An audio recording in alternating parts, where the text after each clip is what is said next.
RRQ di bawah. Ya harapannya semua kingdom ya tetap ya dukung RRQ Hoshi, oke?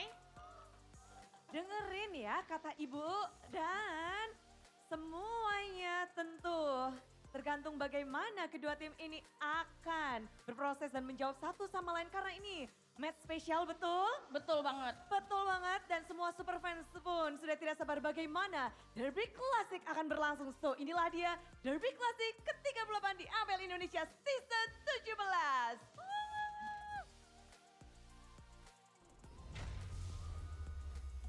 Mungkin mereka masih ada struggle sendiri lah ya, apalagi masalah comms mungkin banyak player baru di situ mungkin mereka masih berproses lah. Ya tetap semangat aja sih buat mereka, pasti ya ada jalannya lah. Kayak kemarin kan, season kemarin dia nggak lolos playoff ya. Terus dia masih merasa banyak hal yang belum dia bisa dapetin kayak di in-game-nya, out-game mungkin ada beberapa hal yang masih harus diperbaiki lagi. Kadang memang in-game bukan jadi masalah yang penting lah, out-game dulu gitu. Mungkin ada beberapa hal yang belum di-fix, jadi ya masih ke bawah sampai season sekarang. Jadi hitungannya belum move on lah. Ya mungkin mereka habis ganti roster juga. Dari season lalu ke season sekarang kan lumayan banyak tuh yang ganti. Emang mungkin lagi butuh penyesuaian aja sih di season baru ini. Ya semangat terus aja sih paling. Sebenarnya ada game yang kayak hampir menang, kayak udah bisa menang nih sebenarnya. Tapi kayak mungkin di mid to late-nya entah kenapa kayak mungkin ada miscom kalau dilihat dari fight-nya kan.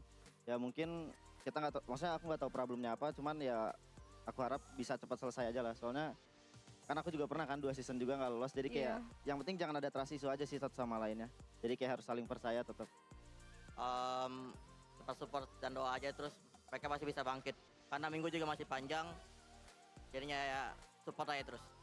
Pesan-pesan ya buat Kingdom, dukung terus timnya, ya harapannya masih ada lah buat season ini. And there you have it. Welcome, ladies and gentlemen, to the 38th quarter quell. I'm just kidding. Welcome to the 38th Classical Derby between EVOS and RRQ. Yeah, what reference, what a reference. Man, it's been a wild, I think, a few seasons. We've been seeing, RQ win some. We've been seeing EVOS win some. But before we get into the details of this next matchup, we do want to thank our sponsors because MPL ID Season 17 is powered by Moonton, supported by PBSI, presented to you by our official gaming phone Infinix, our official e-wallet GoPay, our official gaming chair Todak. We also have our partner in esports Garnier, Baidu, Dunia Games, GamesMax, OnePlay, and of course, thank you so much to all our suppliers, IndieHome, Indomart, Yummy Choice, as well as Aqua. Yep. And there it is. You heard it earlier on, the support from the fans, the support from the kingdom. They were all cosplaying as housewives? Indonesian housewives, I believe. Because they're saying when the going gets tough, right? You have to rely on the household to fix things. Yeah. That's the justification for this this theme of theirs. Like the stereotype is like housewives are very Impactful. aggressive, I would say.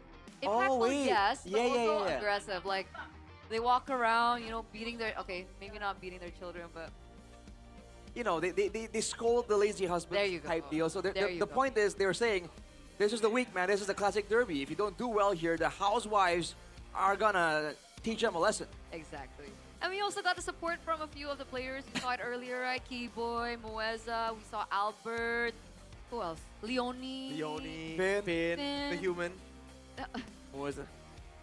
I said Moeza already. Moeza twice. Moeza. twice. But I think what I find interesting is What a guy. Keyboy's take. Keyboy, yeah. Keyboy was like, I think they just haven't moved on. Yeah. Haven't moved on from last season, and he was speaking more on the mentality of the team. Like, I think they're so caught on not making it to playoffs from last season that they're bringing it to this season. Even though we are seeing glimpses of brilliance from RRQ, it's been getting better, right? Season after season. Week number 1, a lot of people were saying, like the drafts were weird, the execution was also a little iffy. Yeah. But coming to week 3, finally we're able to get a few games here and there. And it all just takes a little bit more refining for RRQ. So, ladies and gentlemen, we want to know what you guys think back at home. What does RRQ need to do to win against EVOS? Do you think A, give Super Ken farming space, B, Super Dan needs to play aggressively, or C, win Kuroki's lane?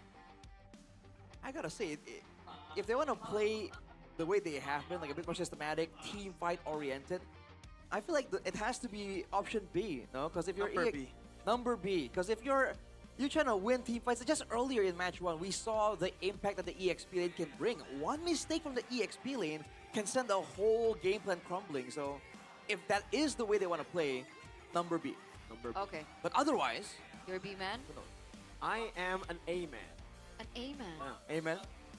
Amen. Yes. I think Supercan needs space. I think Supercan needs a comfort pick too, you know? Yeah. He's been playing the utilities like an assassin. He's been playing like, he still has that Yanpeng Yaguai playstyle where he just tries to carry the team solo.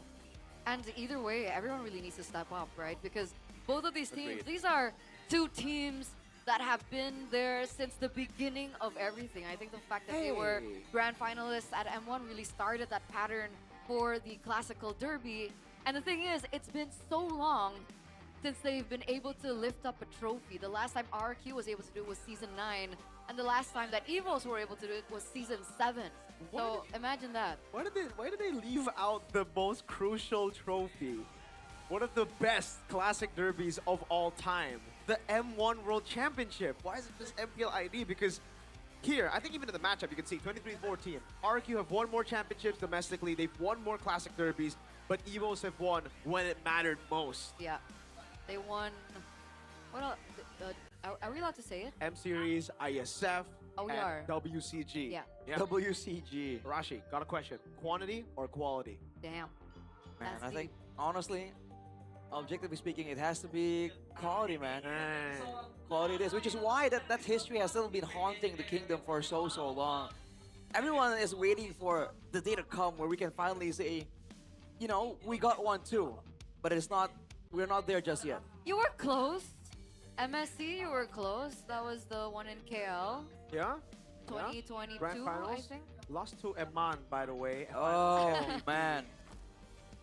Kurogi's just having fun with this joke. I love it. I love that. You know, if he keeps that same... Oh, he's even scuba. Okay. He's leaning into it. You've seen the scuba meme, like now you see the pond meme, because if you didn't know, Revitalize is referred to as the pond in Indonesian. That's why, so what's going on? They're just... They're having leaning a into blast. the memes, man. I like it. I like it when a team does that, right? They don't take themselves too seriously. And I don't think they should take themselves too seriously. So, looking at the highlights right here in the previous performance, again, you see interesting like game plans, some good combos, but overall, even earlier, the players did mention that towards the late game, sometimes mistakes do happen. Yeah. Oh. Luke bailed on him. Dang, that's crazy. Is that foreshadowing though? They're not in sync. And it You was guys not in the lineup. actually Luke as well that was saying in the interview that he's excited. Well, who said it? I forgot who said it. Oh, Erlan said that Luke said on the interview yesterday that Erlan can't wait to swim Yeah. in the pool Interesting. of Revitalize.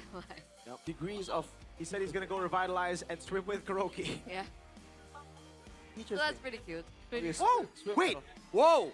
Oh, my- so it's true. R7 has The been... rumors. He's been in the gaming house apparently the entire week. He hasn't been streaming, hasn't been active, and he's been helping the team. So I guess that confirms it. Now, will it have the right...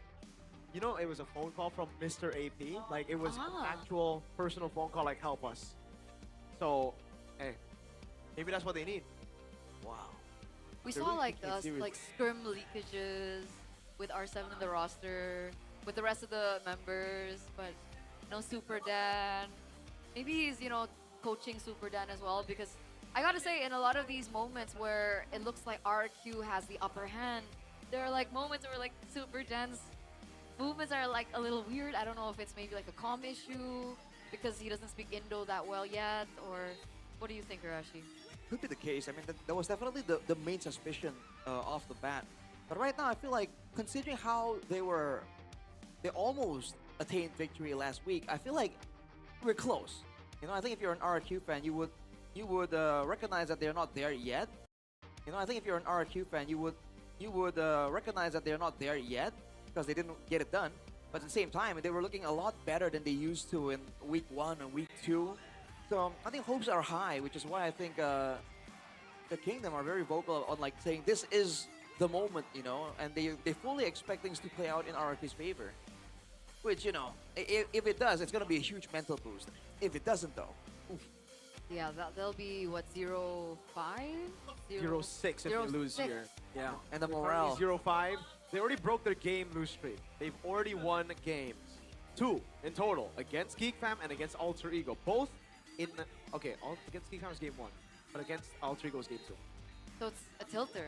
It's got to be a tilter. And I hope like they've refined a lot of things because there's also something that we notice. It feels like in the games that RQ are able to win, it's when Irok gets his hands on his hero, right? The chip, mostly. Just chip. Just Yeah, right now mostly it's just chip, actually. Chip. Both Yeah. the game wins have been on chip. And as soon as it gets banned out, it feels like the game plan is just not in order for To RQ. be fair, that game 3 against Geek Fam was a winning draft. They were winning. Super King got the Baksha. It's a done deal. The done deal. But then Herod Revitalize kind of cooked them because, you know, he comes in the team fight, gets stunned up. But there are also some really bad moves aside from the Revitalize. But the draft is good. That's what I'm trying to say. Like, the draft is good. I thought you wanted to elaborate on No. the bad moves. Just, well, when the Zaman force for a turret in the mid lane, overcommitted against Geek Fam, when the Yu Zhong walked up as a guy to open up the map instead of a follow-up, he got stunned by Beloyski, got picked off. So a lot of extra moves that were just really, really bad. But the draft was good. They fixed that. Okay, okay. I think they fixed the fundamentals, yeah? Because I think one of the things that I remember was the Tigreal pick, which looked good on paper. The combo was there, but nobody was able to clear, so they didn't have control over the mid trio. But ladies and gentlemen, if we're talking about control, it is EVO's official team lineup with Luke, Albert, Yuki, and Erlan. Currently on a 2-time win streak. Let's see if they're going to be able to win the 38th Classical Derby. The White Tigers, sharp, relentless, and hungry. They smell blood in the fields. This isn't just another match. For them, this is a hunt. Welcome, EVOs! With a performance like what we saw yesterday, they definitely are on momentum and they're on the hunt. They know that they have the upper hand, and with the fan base behind them, they're coming in full stride to try and take down their opponents today. Absolutely. Looking for their 3rd match win here, ladies and gentlemen, in week number 4. But on the other side, it is RRQ. And looks like for their official team lineup, we have Super Dan, Super Ken, Yaheskel, Irok, as well as Kuroki. Once again, with this main 5, will this be the answer that they've been looking for? They are the King of Kings. The crown is not given, it is earned. The kingdom never sleeps.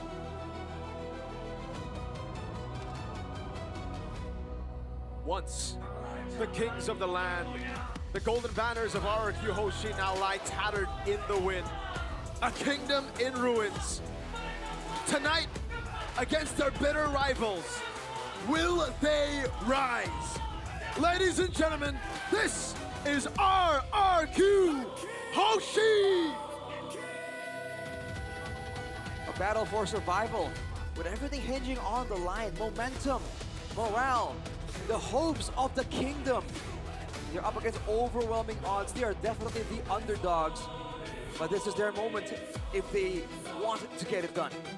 A moment to turn everything around, ladies and gentlemen. There was a point where RRQ were down in the ground. But this season, in Season 17, this is a season that has been the worst for RRQ. So much pressure on the shoulders of Keskute, as well as Coach Pao. And it goes back to the drafts. It all starts in the drafts.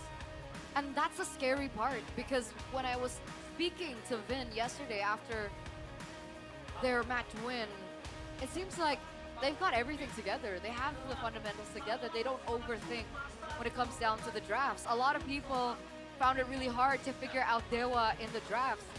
One choice, one case in point was Alter Ego, but Coach Vin was able to figure it out. Has RRQ Hoshi adapted so much that they can win out in the drafts? On the bright side, they haven't been seen at their full potential, so technically there is an information advantage for RRQ. And again, if they want to get it done right here, right now, in one of the most important matches of the season. They're gonna need everything.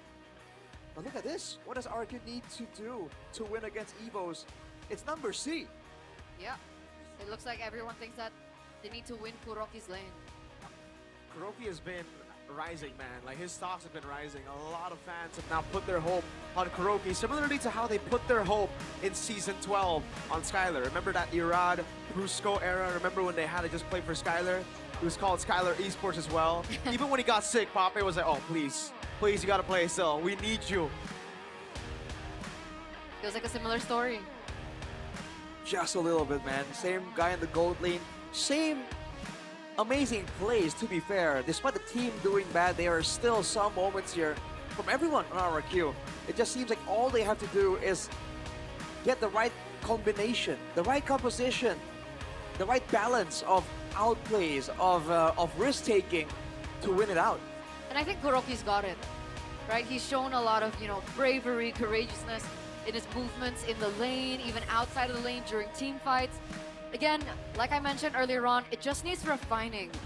And speaking of Kuroki, one of the other players that have really shown was Superken, right? After week number 3, we're looking at the first blood rankings. And I think you mentioned something in the back rooms, right? Yeah. You were like, Superken again?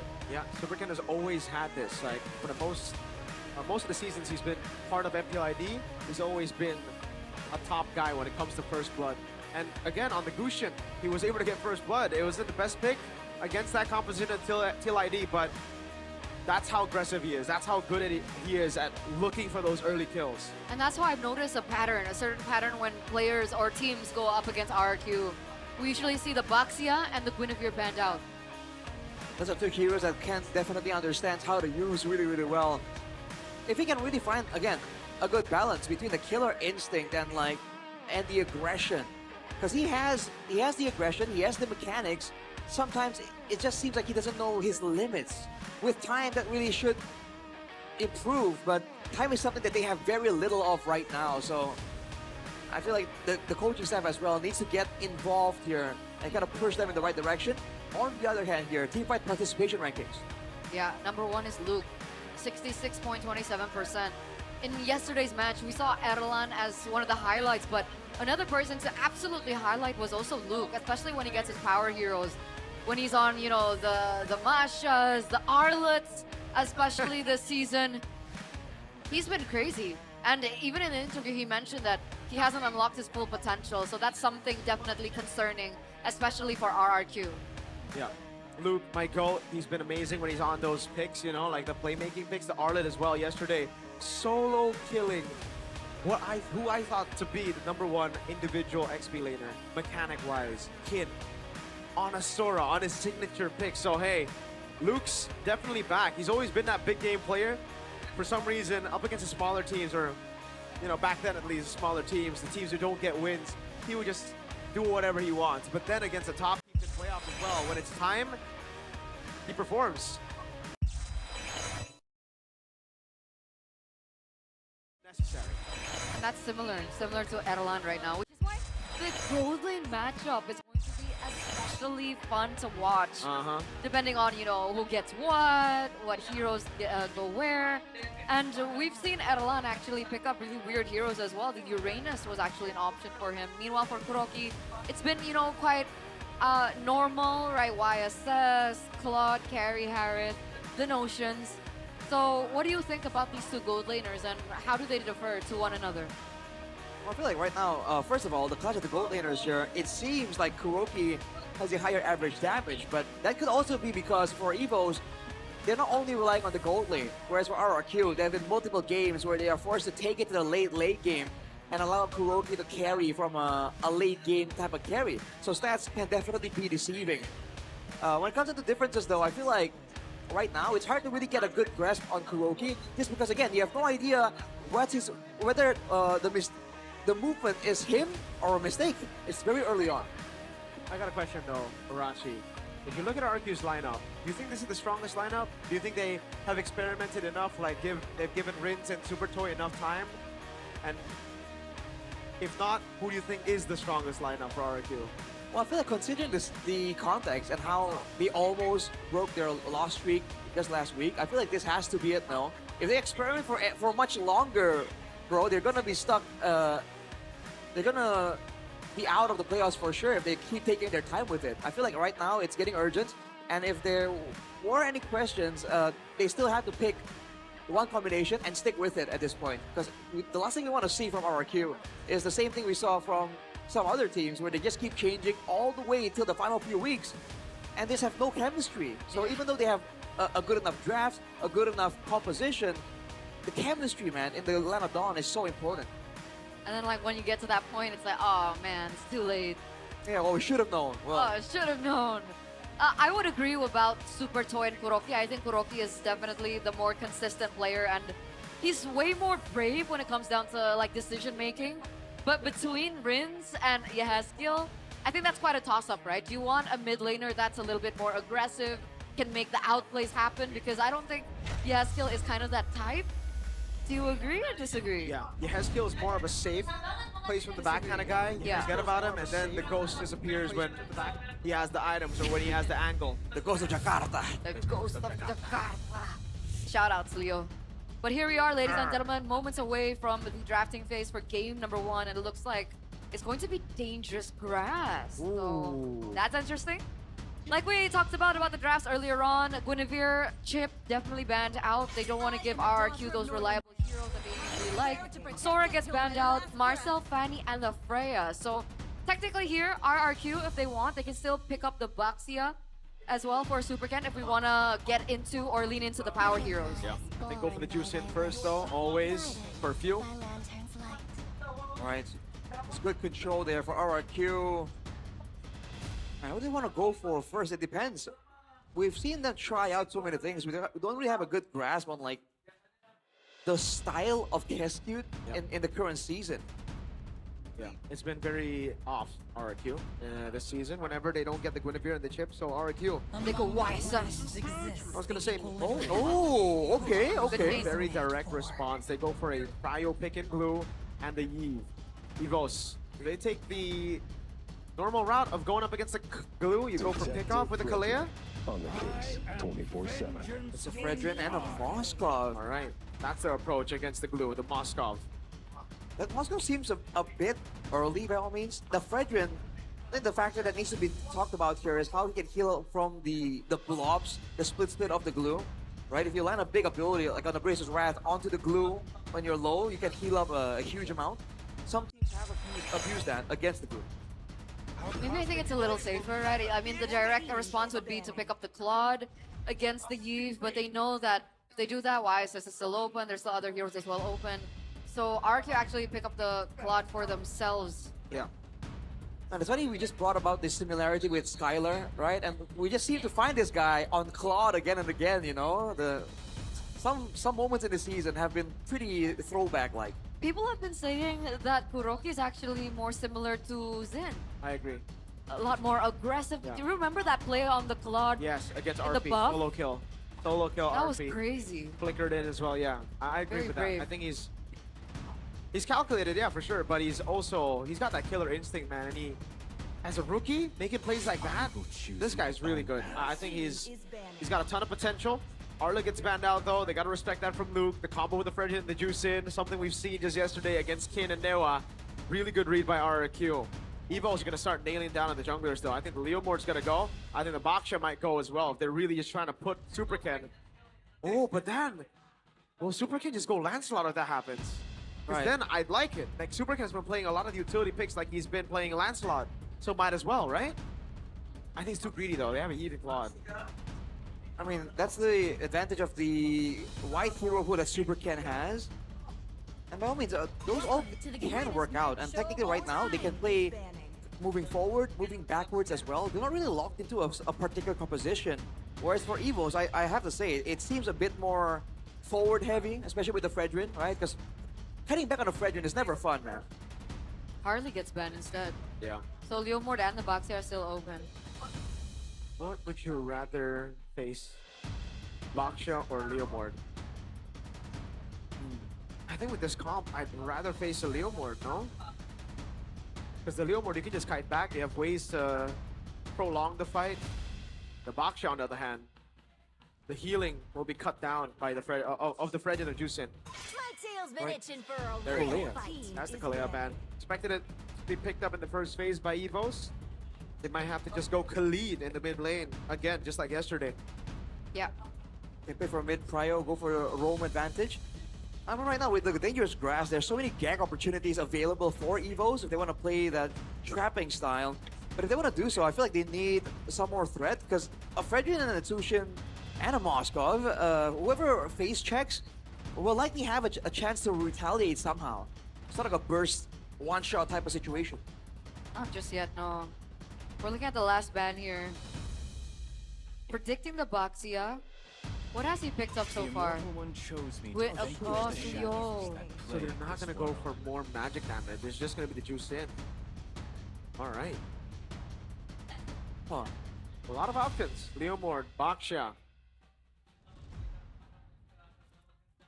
There's no real reason to go for an assassin right now for RRQ, no? Because they can just use the glue as the backline threat instead, right? They might as well make more space for Yeheskiel and Supercan. Oh, Yuzong. Yeah. Really good pick, I think. This is a very like neutral objective type of draft though. That's why. Leomord, Baksha, both fits. It really looks like that's what they're building towards. Evos, they're going to have to take team fights. I think right now, I'm leaning towards RRQ in the draft. I like the draft from RRQ. So if Evos want to double down on the team fights, they need to look for something a little bit more AoE. They got to go for Phobius, I think. Just lean into the Turtle One. But then they need... What else? Roam. Khalid! They need to try to match this early game. Yeah. Basically, they have to draw it out and get more crowd control, more AoE, or more sustain. Something to really get them like a wall in the early game. Or Alice. Oh. Glasses in Against the glue, it's a great option as There you well. go. When I give the word. Alice Khalid. is picking. Yeah. Good picks. Wow, okay. So, I take the Baksha. But does this mean that Evos don't contest the Turtle One? Oh, they do. They do. That's what they want. Evos. They want to contest. They want to go ban for ban right now. RRQ are building towards neutral objectives. Evos say, let's go. Okay. Exciting. Final thoughts, Arash? I feel like both teams are gonna like duke it out in the neutral objectives, but when it comes to clear speed, we saw how important clear speed is. I feel like Evos has a bit of an edge here just because of the Khalid. Considering dangerous grass as well, there's also a lot of places where the Khalid can move around the map, roam around the map, try to pressure as well, but Bucks is a really good choice, right? Not as easy to pressure. We'll see exactly how this pans out. Ladies and gentlemen, once again, the 38th Classic Derby, even the lineup rating is very 50-50. So let's see which way this first game will sway. Will RRQ be able to take the first game, or can the White Tigers find their momentum? Let's head over to the Land of Dawn. The Kingdom in Ruins still, to this day, winless. Evos, though, with a win over Dewa yesterday, top 3. If they want to stay there, they got to win here. They got to cement themselves at top 3. Both here. Terjadi di derby klasik kali ini karena jelas dengan RRQ yang sekarang lagi butuh begitu banyak poin, ada banyak ekspektasi juga yang menuju ke arah mereka, dan Baxia yang mereka pilih di area jungler berhadapan dengan Fredrin nih Prof KB. Udah pasti kalau kita ngomongin soal objektif, yang penting ini Super Dan-nya dapat level 4. Karena kalau misalkan Super Dan-nya nggak mendapatkan Black Dragon Form, udah pasti bakal sulit banget untuk melakukan zone out ketika Albertnya nanti berada di level yang keempat juga. Oke, kita menyaksikan di mana potensial dari Luke mencoba untuk menutup jalan ke arah Little Wanderer. Perebutannya cukup agresif. 4 orang di sana, Nevin. Iya, ini bahkan bisa menutup agresivitas dari Baxia yang biasanya kita lihat bakal main tabrak kan. Tapi karena jawabannya adalah Fredrin, jawabannya juga bahkan tadi ada Alice, malah Supercan yang justru sekarang dipaksa harus lebih sabar dan oke. Kayaknya akan dimakan first blood, tapi Flicker for defensive mau tidak mau. Dibandingkan dia harus terkena first blood dari kondisi saat ini. Tidak cukup baik. Magic Sestrom pun juga nanti di turtle pertama itu pasti belum ada, Prof. Dan pasti ya. Turtle masih loading juga kan untuk roamer. Minimal habis dapetin turtle baru bisa fight. Alright, kali ini RRQ berhasil mendapatkan 2 suara dari 6 caster yang bertugas kali ini. Apakah Mirko dan Arashi akan membuktikan kalau MPL itu bundar, apapun bisa terjadi. Iya, possibility sebenarnya masih sangat banyak sih untuk kedua belah sisi ya. Tergantung dengan bagaimana eksekusi yang akan dibawakan. Ingat ini juga Dangerous Dress. Oke, Luka memasang mendapatkan satu moment kill dari bottom lane super down. Termakan instant kill. Dengan kondisi tidak ada super down, tidak ada black tackle transform untuk menuju ke turtle pertama. Albert akankah menguasai turtle yang pertama? Mencoba disoling out oleh Heki KYY. Luka di depan mata. Menuju ke arah real manipulation dari Yaskal. Dan tulisan yang on point. Tampaknya ditabrak kembali oleh Pew. Tidak ada jalan untuk pulang untuk Super Ken. Tertancap oleh Moskov dan hampir saja Super Ken bakal coba dibakar oleh Luka sebagai target utamanya. Luka gak bisa banyak kali ini mendapatkan poin kill karena pasif dari Super Ken yang ngebuat dia gak sekuat itu. Iya, bahkan gak tanggung-tanggung flicker tadi dibuka oleh seorang Luka seperti biasa bermain dengan agresif. Cuman sebenarnya apakah keunggulan masih bisa dipegang sama EVOS Prof sejauh ini? Wah, jujur masih sih karena mereka at least dapetin turtle juga. Walaupun ada trade-nya masih di EXP lane, gak yang begitu rugi-rugi banget. BSKL masih aman, View masih aman, Albert Super Ken, semuanya gak ada yang tumbang. Di teamfight barusan, jadi objektif tetap dimenangkan oleh EVOS. Keuntungan awal, lagi dan lagi Lito juga didapatkan. Sehingga mungkin leading pelan-pelan menuju ke kiri, ke EVOS. Iya, dan dari Super Ken ini cukup menabrak ya untuk menuju ke bagian seorang Ki dan juga Albert. Cuman yang di satu sisi harus diwaspadai juga adalah match up dari kedua belah XP laner. Karena kan untuk Super Dan sendiri ini biasanya untuk bisa ngedapetin early power kan, Prof? Oke. Gold lane. Oke, tapi kali ini lihat ada Vio menyelamatkan dirinya dari clue seorang Idol dan bahkan membuat para pasukan dari tim EVOS. Mereka dimakan dengan instan. RESTREAM udah mencoba untuk menyelamatkan tapi sayangnya tidak berhasil. Meanwhile, para pasukan dari tim RRQ mereka tidak mau menggedorkan permainan mereka. Invasi jungle terus-terusan. Kuroki menggerogoti Erlan. Ini dia dua permainan, yang satu agresif, yang satu struktural, Profesor dan Nevin. Settingan goldnya yang udah bisa diamankan juga. Bahkan ini bisa dibilang jadi satu momen yang cukup penting buat RRQ. Karena akhirnya keunggulan gold sudah bisa mulai bergeser. Tapi kalau ngomongin turtle, apakah ini bisa kesempatan juga Prof buat RRQ? Nah ini mungkin kondisionalnya beda ya. Karena kalau kita lihat dari Super Dan, dia ready dengan Black Dragon form. Iya. Jadi mungkin bakal ada teamfight yang menarik. Karena 4 lawan 4 sangat dibutuhkan di sini. Kecuali nanti tiba-tiba Erlan dengan SOD-nya ready dan menancapkan tombak di area turtle. Bisa jadi 5 lawan 4 masalahnya. Iya, karena udah masuk ke dalam rit keempat juga ya. Jadi ada sedikit tambahan damage yang bisa di-deliver oleh seorang Erlan ya. Cuman yang harus diwaspadai juga adalah posisi dari Luke sendiri. Ada dilepas banyak banget efek teleport dan Super Cat ya. Wow, dilepas Nevin. Apakah menurut Nevin ini wise? Ya ini masih cukup wise sih sebenarnya untuk EVOS, atau lebih tepatnya lagi mereka sedikit tertekan nih posisinya, Prof. Ya mungkin karena gangguan dari Yuchong juga ya. Dimana dia belum ke-trigger mungkin dari Black Dragon formnya. Sehingga nanti dalam teamfight objektif akan sangat mengganggu Albert atau bahkan Luke tentunya. Sementara untuk EVOS sekarang, karena mereka udah mulai ke bawah goldnya, jadi mereka harus nurunin tempo. Yang ngegas harusnya malah di RRQ-nya karena mereka punya box shot, tabrak terus tentunya. Ya, dan mereka nggak pilih-pilih ya. Kalau misalnya bisa dapat Karaki juga nggak masalah. Karena tadi terbukti untuk bisa nge-trigger satu buah flicker itu sangat menguntungkan untuk mereka. Cuman harus aware juga dengan damage dari Kuroki yang sudah mulai terasa. Dan gold yang emang udah mulai diunggulkan sama RRQ, Prof. Wih, dapat Demon Hunter Sword ya. Udah mulai berasa tentunya untuk pukulin depan. Key terutama, yang bakal kena poke. Dan kalau ke-trigger lagi dari flickernya udah pasti bakal jadi keuntungan terutama buat RRQ karena mereka bisa cari target orang. Wah, kasih pressure lagi ternyata di area top lane demi bisa dapetin auto turret. Mereka mau turret. Dan tidak ada jalan, tidak ada clear minion di arah top lane. Kuroki menggerogoti turretnya Nevin. Dan bahkan ini nggak ada pertukaran berarti dari EVOS, Prof? Udah pasti ya, mereka juga kayaknya bakal mengalami kerugian lagi-lagi kalau misalkan melakukan big fight. Ada reward manipulation, ada blazing duet sekarang. Kuroki ini juga udah mulai jalan nih, dual laning yang benar-benar mau dimaksimalkan. Bahkan switching sepertinya mereka ingin ofensif ke area bottom lane dan menukarkan dengan Super Dan di bagian top lane. Ada Luke ya yang pastinya akan menjadi incaran selanjutnya karena ada outer turret yang harus bisa mereka dapatkan. Buat Ki ada satu Radiant Armor yang menjadi item prioritas utama. Kita udah tahu bagaimana bahayanya seorang Yves memang di setiap gamenya. Cuman yang harus diperhatikan juga karena Turtle akan segera muncul. Apakah untuk kali ini akan dilepas lagi oleh EVOS, Prof? Wah kalau dilepas sih udah pasti bakal keuntungan berlipat ganda buat RRQ ya. Karena mereka udah dapetin 2 turtle nantinya, 2-1. Oke, kali ini Yu terperangkap di depan sana. Luka mencoba untuk menutup jalan para pasukan di tim RRQ. Turtle yang ketiga. Apakah didapatkan oleh EVOS dan juga RRQ? Apakah coba dipasang dengan ada Blade dengan transfer menuju ke arah belakang itu. Berhasil menangkap siapa muda Blazing Duet dari Kuroki. Berhasil memberikan damage impact yang sangat besar. Berhasil mendapatkan point kill dari Pew. Luke tidak akan dilepaskan begitu saja. Albert lakukan sedikit covering up. Super Ken masuk terlalu dalam. Apakah bisa di-cover oleh Idong dan juga Kuroki? Erlan is coming.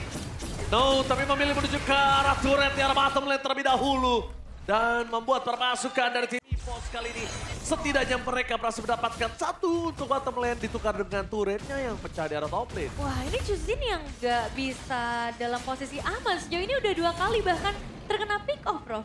Udah pasti bakal sulit ya, karena di posisi seperti ini kalau ditargetin terus sama Super Ken juga bakal ada CNCC yang bakal nge-follow. Wah, masuk terlalu dalam.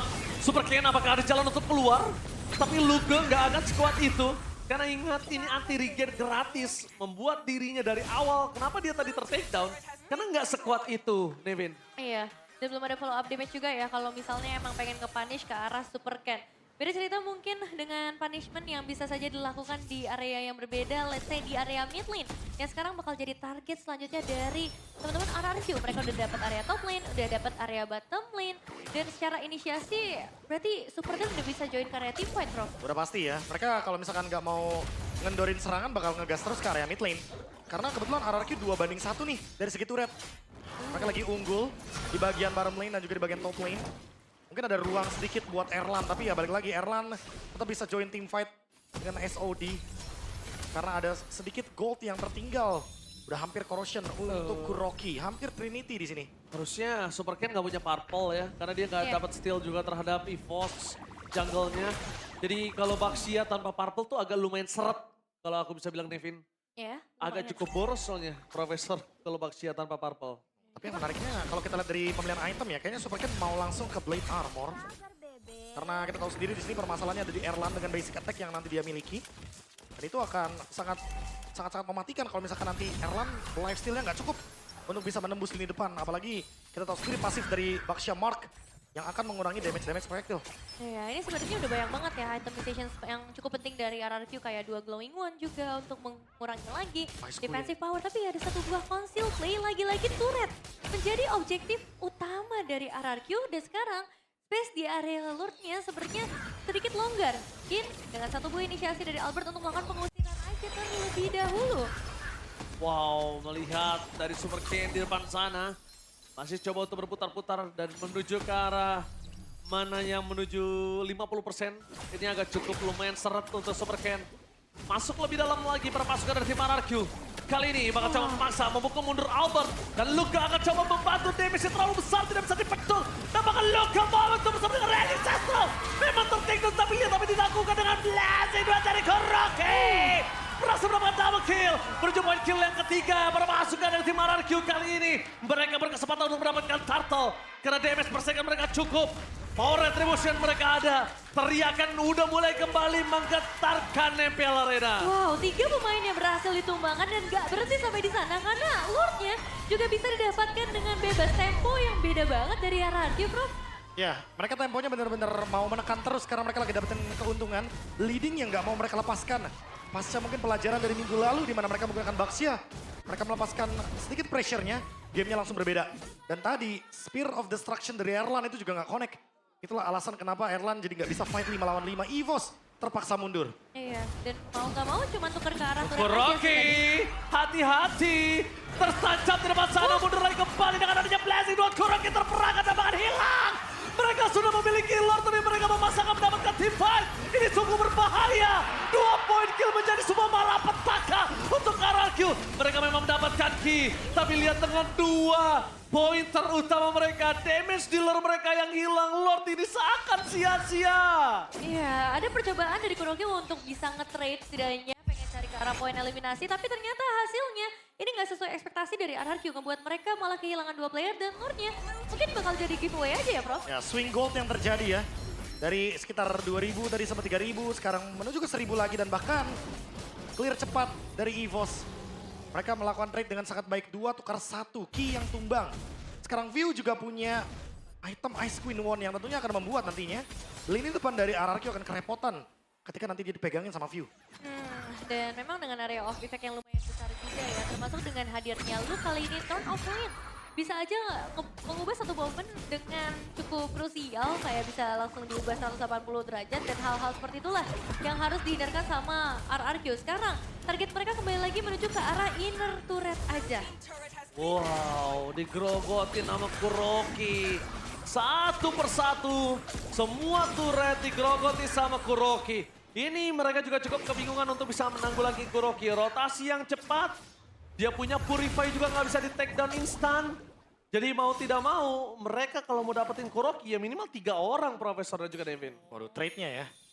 Yang tentunya mungkin dipertimbangkan. Dan sekarang Orange Buff bakal diambil oleh Kuroki. Karena emang udah waktunya buat Super Ken menyerahkan beberapa buff-nya untuk teman-teman ya. Pertama mungkin buat Haskill dengan purple buff. Albert, Guardian Helmet. Untuk memberikan efek anti-burst, tapi harus kita pertimbangkan juga dengan adanya Kuroki yang damage build-nya. Dimana Hunter Sword akan berdasarkan dengan persenan HP dari Albert. Jadi lini depannya pasti bakal agak sedikit harus rontok ya dalam tanda kutip. Mau itu Super Ken atau bahkan Albert. Karena kedua-duanya pasti bakal jadi target utama dari Kuroki dan Erlan. Iya, tapi untuk Erlan sebenarnya masih lumayan unggul ya. Sedikit sih, memang tipis banget 400 gold. Tapi setidaknya dia udah cukup kuat. Dan yang jadi pertanyaan aku sih Prof, ini kan bentar lagi bakal menuju ke area Lord. Dari objektif sebelumnya, mereka tuh selalu ke shutdown dengan Super Dan. Karena Black Dragon Form jadi pembuka. Apakah ada cara lain buat EVOS bisa menguasai area Lord? Wah ini mungkin paksa dulu buat Black Dragon Form. Sementara untuk Sentry-nya pas banget ya di bagian bottom lane. Iya 4 tuh visionnya. Itu sih langsung enak banget bisa ngambil dari jungle-jungle yang lain atau boost-boost yang lain sih Bro. Tapi dari EVOS juga nggak mau terlalu mendahului ke area Lord ya. Karena ada trapping yang bisa saja dilakukan. Sekarang setup yang akan menjadi penentu. Apakah akan ada keunggulan yang bisa mereka dapatkan? Wave juga bisa dibilang cukup aman untuk di bagian lane jauhnya. Dan Erlan kemungkinan besar bisa join ke area teamfight secara langsung tanpa harus mengandalkan Spear of Destruction saja. Wah target mereka udah bisa mulai harus ke Yeskiel sih. Gue ngeliat Yeskiel bebas banget di belakang untuk bisa dimakan oleh para pasukan dari tim EVOS. Dan mungkin itu Luke. Luke gak boleh main ke tengah. Kuroki masuk terlalu dalam banget coba dipasang. Blessing duet for defensive. Tertancap oleh Erlan. Erlan belum mau masuk lebih dahulu dari para pasukan dari tim RRQ. Mereka disibukkan oleh yang lain supaya Alon bisa mendapatkan Lordnya. Dan lihat Luke memancing Inox sampai ke arah belakang. Press sword dari Albert. Kali ini tidak berhasil mendapatkan apapun. Kuroki di depan sana masih bisa memberikan damage. Tapi Erlan free hit piercing strike ke arah belakang. Berhasil mendapatkan super kill. Tapi dokter perangkap double kill looking for triple kill. King Erlan bergetar. Lord masih dipegang oleh para pasukan dari tim EVOS. No way. RRQ kali ini dalam kondisi sedang tidak baik-baik saja Devin. Wah, 4 pemain berhasil di take down. Tapi yang paling terlihat dari fight tadi adalah pembagian tugas yang jelas. Para frontlinernya menyibukkan para player dari RRQ dan damage dealernya fokus ke area Lord, Bro. Udah pasti, apalagi gak ada blazing duet tadi dari Kuroki. Jadi fight yang sangat-sangat sulit untuk dilakukan. Basic attack tentu akan sulit juga karena Albert udah punya Guardian Helmet. Main kiting sedikit, darahnya penuh lagi dengan efek regen yang dia miliki. Yang gue suka dari Erlan adalah di mana dia tadi udah tertancap, tapi dia nggak maksa. Dia fokus tugasnya bantuin Albert dapetin Lord. Iya, dia misahin team fight ya. Dia menjadi salah satu alasan kenapa RRQ nggak bisa lagi untuk ambil lagi Lordnya, nggak bisa retake lagi Lordnya karena dalam keadaan juga di situ udah keluar blazing duet. Yeskielnya juga tumbang, targeting yang membuat EVOS langsung unggul sekarang 2.600, 3.000 bahkan. Ya. Dan Erlan punya si Halbert. Ini makin deras lagi ya untuk para tanker di bagian depannya. Ada bisa damage juga kan? di-burst down. 8% dari efek punish. Apalagi buat target-target depan kayak Super Dan, Super Ken, Idok. Ini damage yang diberikan pasti sangat-sangat pedih. Secara individual 2000 lebih unggul ternyata Prof. Meskipun emang udah masuk ke arah full itemization sih dari Kurokinya juga. Tapi ini menandakan bagaimana banyaknya yang bisa Albert didapatkan sama Erlan. secara diri ke baby alien akan ditangkap begitu saja, tapi lihat di belakang sana. Para pasukan dari tim RRQ langsung di-commit menuju ke seorang Albert dan Resistance dengan blessing duet. Fokus flicker for defensive membuat KY kali ini hampir saja dimakan. Dan masuk di belakang sana Erlan. Apakah akan masuk tapi ternyata tidak, memilih di arah depannya. Menggerogoti sedikit demi sedikit untuk bisa membayarkan utang atas kehilangan dari sosok seorang Albert. Aduh, tapi kehilangan sang jungler ya sebenarnya cukup merugikan buat mereka dan kelihatan juga dari arah goldnya pun langsung bergeser ke sekitar 2000-an. Ini Apa yang harus dilakukan oleh RRQ Prof terutama? Apakah mereka harus cari momen seperti itu lagi? Boleh sih, tapi kalau boleh lagi ya, Iya. kalau ngelakuin hal yang sama, trade-nya emang harus padan sih. Ya, Albert tumbang, tapi ditukarkan dengan Super Dan. Masih worth dan hati-hati timer. Tapi untungnya tadi Luke nggak terbang ke dalam. Itu Iya. dia bisa nutup 3 orang loh, Prof. Ya, ditambah timernya masih aman, gak ada objektif yang kayak Lord muncul. Atau mereka bisa ngelakuin push dari EVOS. Karena terbukti di sini ya, masih equal aja. Masih sama-sama nyari trade doang. Seenggaknya ada pertukaran daripada ya RRQ-nya juga nggak dapetin pertukaran yang sepadan gitu. Satu tuker satu, EVOS-nya juga sama. Mereka nggak mau kalau misalkan RRQ disuruh pulang dengan play yang aman, play yang safe. Sekarang pertukaran satu apakah cukup? Next fight akan lebih menarik karena Lord ada nih. Wah, ini Lord yang bakal jadi penentu juga. Kalau misalnya kita ngeliat dari Lord terakhir, sebenarnya inisiasi dibuka sama EVOS terlebih dahulu dengan Turn of Ruin. Tapi untuk kali ini, RRQ, mereka juga sepertinya tidak akan tinggal diam. Mereka punya banyak inisiator, entah itu mulai dari Super Ken, Idok bahkan yang tadi sempat dapetin ke arah Albert. Dan banyaknya area of effect yang bisa dimainkan oleh seorang Yeskiel juga.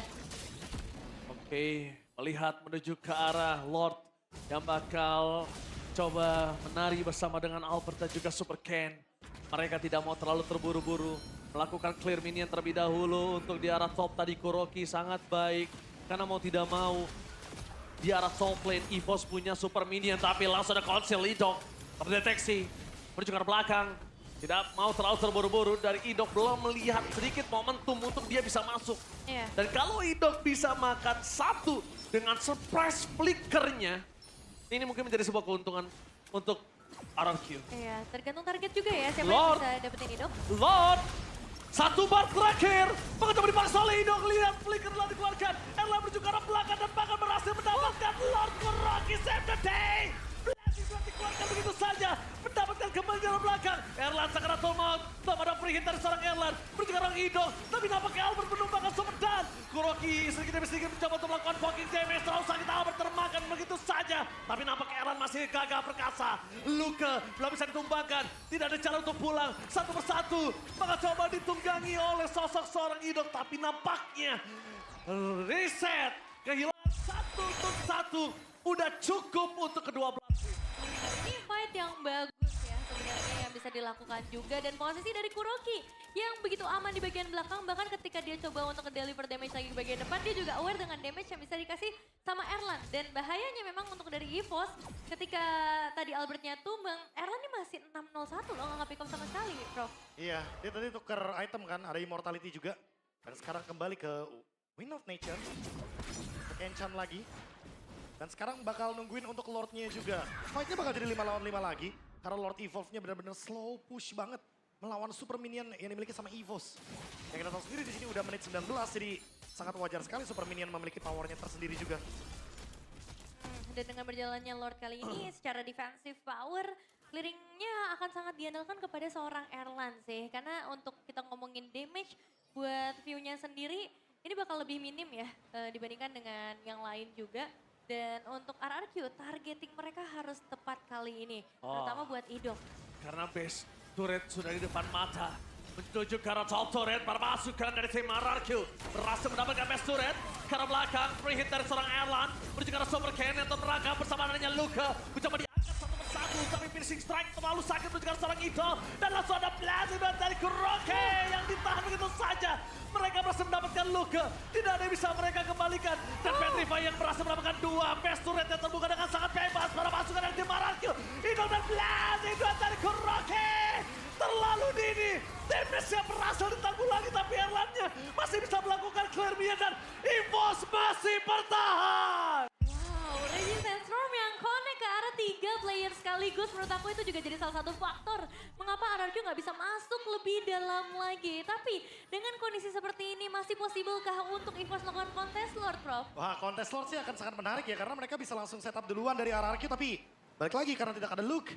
Apakah 4 lawan 4 mereka akan tetap kontes karena tidak ada Idok, tidak ada Luke, ada Super Dan, Black Dragon Form belum ready dan baru ready sekarang. Lagi-lagi keuntungan tetap ada di RRQ dan EVOS kayaknya harus tahan dulu deh kalaupun mau target orang. Mereka bakal makan sekarang nih. Ditangkap, lihat di sana Super Ken ditangkap dan di arah belakang Yeskiel menjadi target utama terperangkap itu saja. Immortality-nya pecah, masih ada Winter Crown dan Blazing dari Kuroki menuju ke arah View. Di cancel dengan sangat cepat.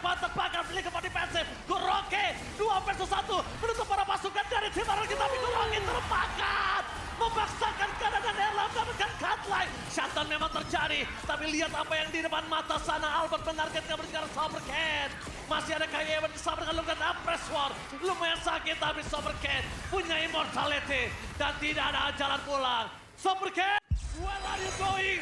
Nowhere to run! The one last man standing Indok tidak akan bisa bertahan untuk bisa mendapatkan apapun. Immortality hanya bisa membuy time. Dan RRQ kali ini kemungkinan besar mereka akan kehilangan sosok Indok. Dan lihat Press War. Semuanya mau nunggangin atau enggak, Indok bakal tetap dimakan.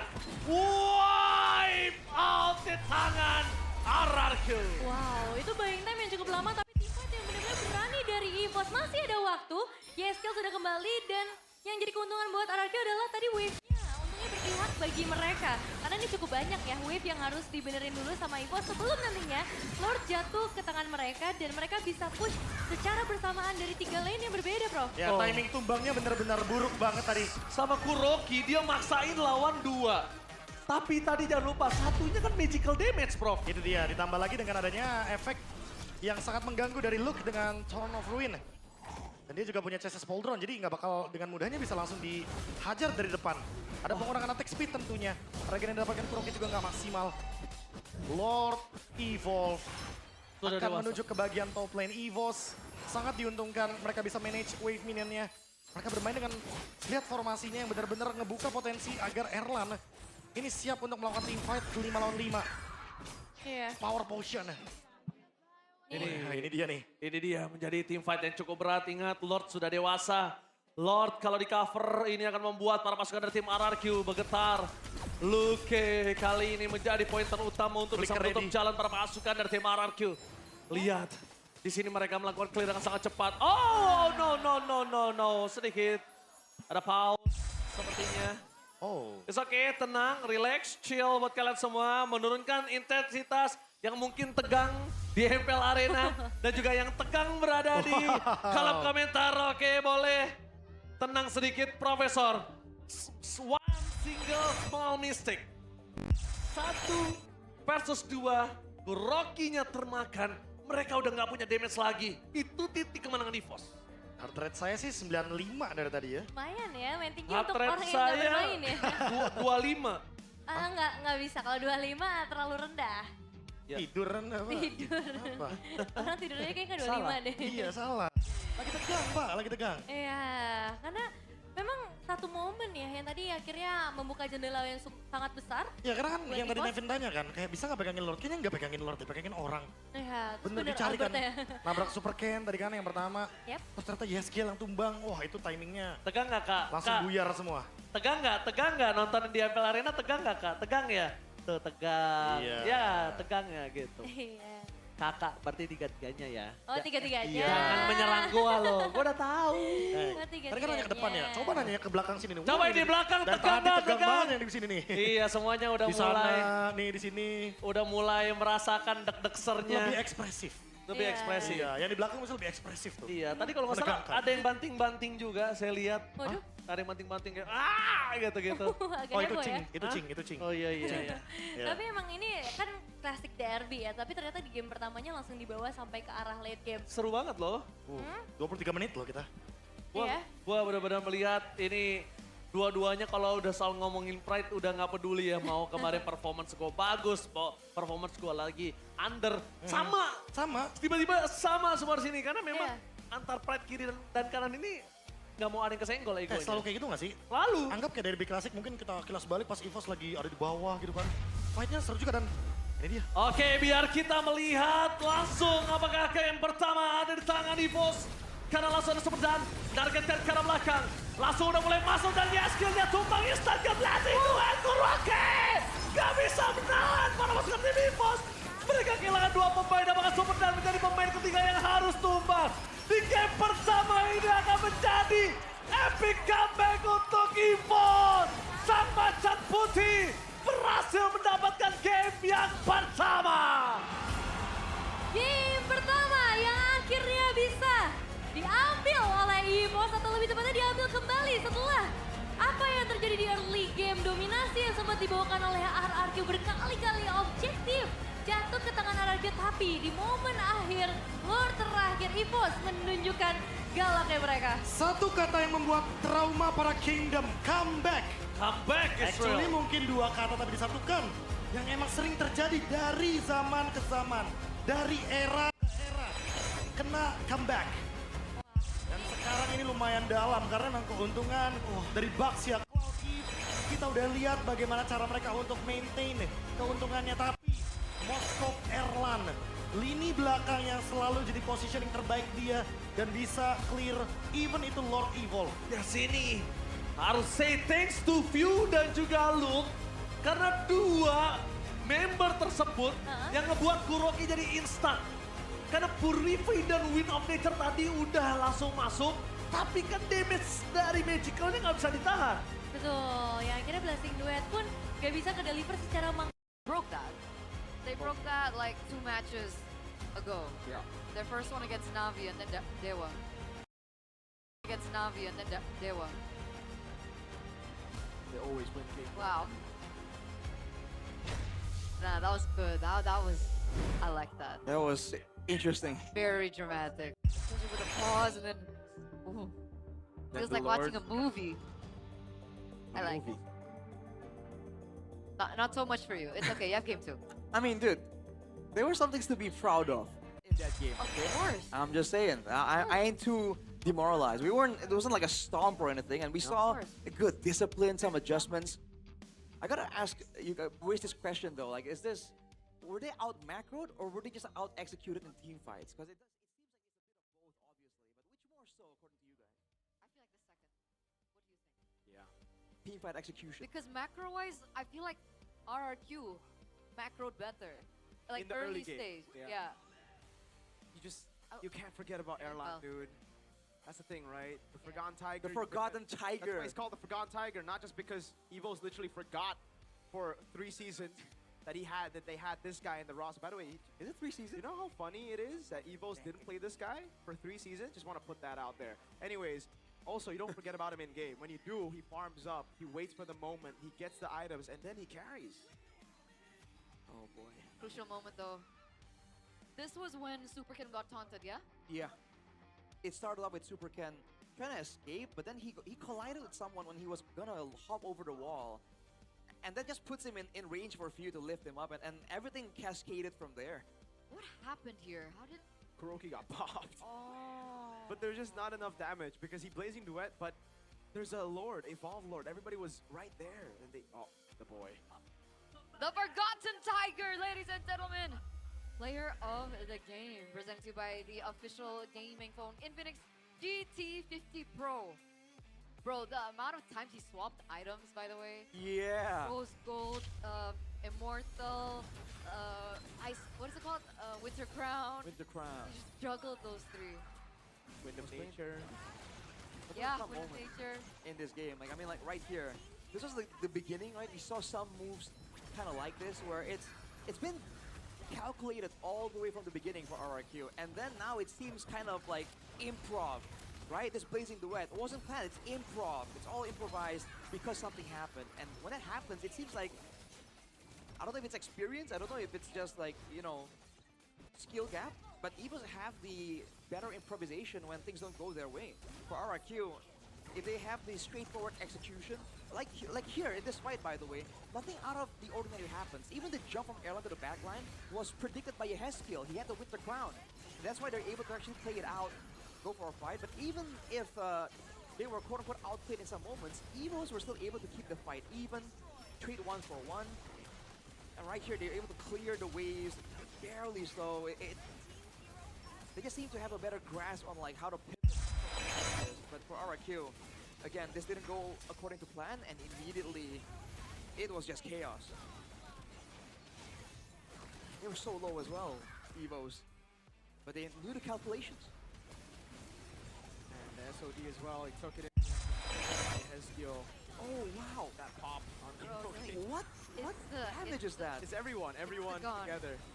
They were buried together, Arashi. Maybe he shouldn't have jumped in the middle of the whole team like that. Like, you know, have an angle in the back maybe? Yeah, but he was also trying to hold the Lord from crashing into the base, so it's like... Maybe it's the Lord as well, yeah. Anyways, they should have held the Lord into like the mid lane. They should have brought the Lord into mid instead of.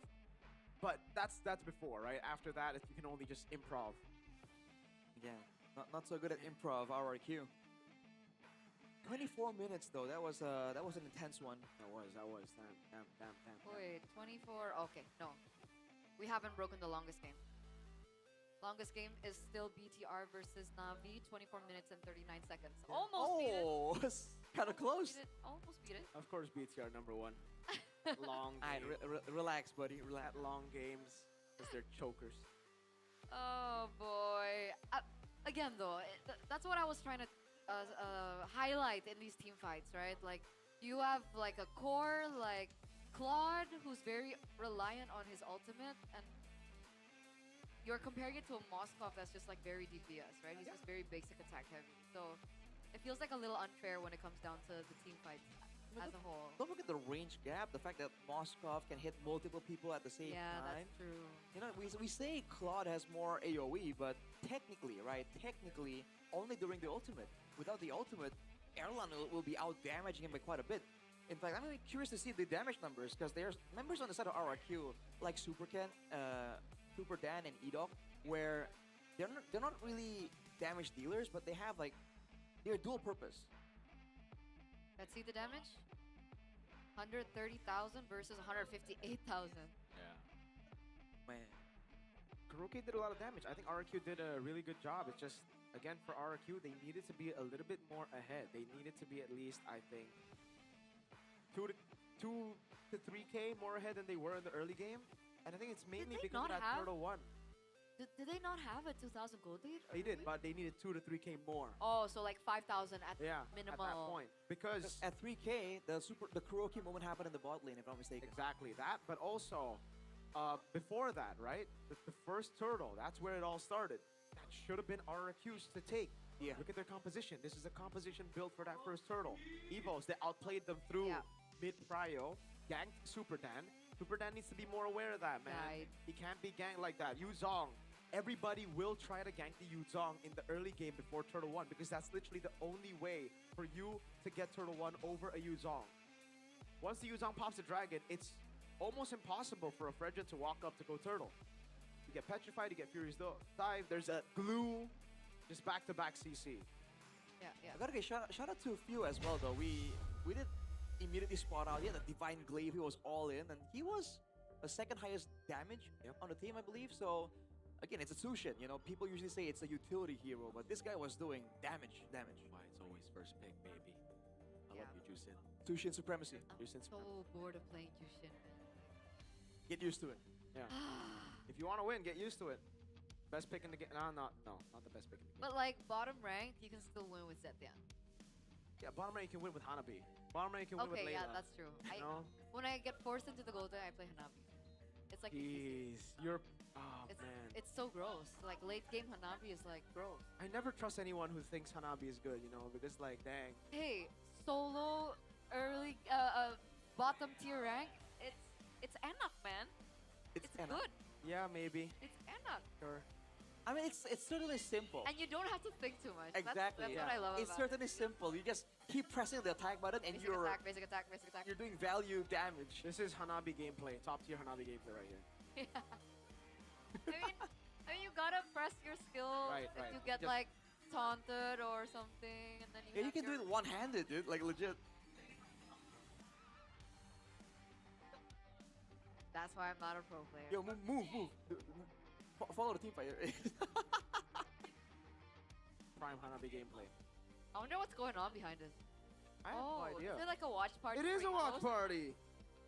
It's an Evo's watch party. Yeah. Whoa! Who's that, Arashi? Is that Sway Low?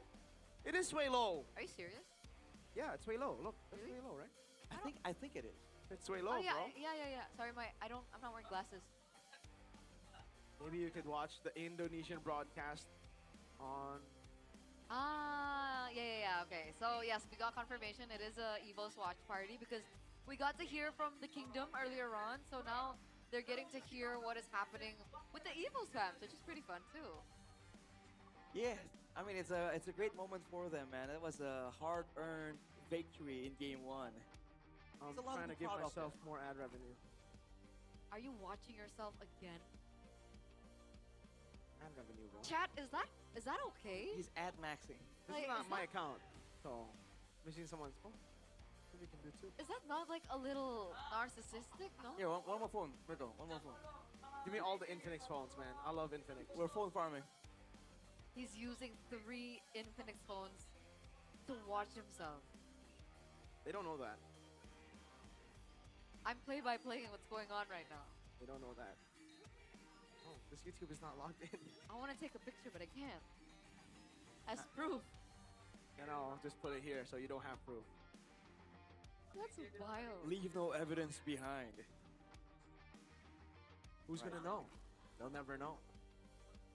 I guess they won't know. I guess they won't know, but there were so many things to highlight, honestly, in that previous game. And we were talking about Few earlier on with this quirky, I would say quirky itemization on the Jushin. Quirky. But what did you think about Yehezkiel's performance? I think it was good for the most part. He was staying out of trouble. He popped the real world manipulation at the right times as well. Well, unfortunately, the moments where he just got popped, there wasn't much he could have done. Anyways, you know, he just went for the YOLO play at that point. But he was solid. I think honestly, Few probably had his own share of trouble trying to deal with Yehezkiel in the early to mid game, right? Because the matchup favors the Eve a bit more, because you can just leave out your Void Crystals. You have the movement speed boost, so you can kite back away from the Lantern Flare. I play both heroes consistently, so I have this. I got the matchup down. I know them feels. I know them feels. Virko pointed out that they have what? The exact same hero? Yeah. Wow. And mid lane so coked right now. It's so flexible. There's so many options. Juice and Eve, It's not flexible. Wait, are you being sarcastic? Yes. Oh, okay, sorry. I got baited. It's Storm. It's a Storm. It's a SS. Sorry. It's a Storm sarcasm. I got baited. Sorry, guys. Bring back Damn. the hero pools, man. I want to play something I else. mean, Moreno made Kadita work really, really well Hey, that's not my video. in match 1. So you're saying we should see a Kadita in game 2? No. It's conditional. Conditional. I'm not that I mean, a good Kadita. I'm crazy, but not that crazy. A good Kadita is always fun to watch, though. What? A good Kadita is always so fun to watch, though. Oh, okay. I heard something different. What you doing? What you just flexing? Flexing the Infinix phones, you know? Dang, the red one looks so nice, though. Did you take can I see the the red one? exclusive deal? Huh? Which exclusive deal? See, why does this one have this thing? Because it's red. Red's always better. Let me get that red. Let me get that red. Okay, sure. Now, Yeah. tell If us you're- about. Oh, Bro, this is Infinix. so cute though. How do you turn that on? So if you're an MPL fan, during the match period, you know, when this match is heating up, don't just focus on the war, because there's an opportunity that you shouldn't skip. You can head straight to TikTok Shop Infinix, because there's an exclusive deal with special prices for the Note 60 series, specifically for MPL fans only. Right, that's you. The performance is already so good. It uses a Snapdragon 7S Gen 4, the first 5G in Infinix. It's super fast, it's perfect for gaming without lag, and it's also 144 Hz, 1.5K display. It's always smooth. 6,500 mAh battery as well, so you can just keep playing no problem. And it's the exclusive deal, man. You can get so much if you take this promo. Look at how bright it gets. This is max brightness on a screen. Did you guys not use this promo? I have not, no. I mean, we were in prime location to Trying to take get it. advantage. I want to know how to change the back part. The back The part. back part. Oh, you mean like you want to add Yeah. text? I don't know how to do it. Oh, but- see. Oh, it's a dog. Is it a dog or a cat? I think it's a dog. What's It's a a dog dog. doing? Look, there's a dog. What's the dog doing? Now it's gone. See, that's why. How do you make it work? That's really, really nice, you know? But you know what else is really nice? Sitting on this chair while working all day long. Talking about performance, it's not just about what happens in-game or in your Infinix phone. Having a comfortable setup is the best investment you can make, especially when you're getting older, like these two people on my left. And that's where Todak Throne comes in. This gaming chair doesn't just deliver on style, it brings serious performance to the table. And right now, there's also a launching special MPL edition, featuring everything from gaming chairs to exclusive apparel. You can be cultured by Todak and level up your game through scanning the QR code down below or visiting the website www, that's 3 W's, that stands for World Wide Web, .todak.id. I mean, dude, I feel 10 years younger. This back support is doing it, man. So you feel 54 now. Dang.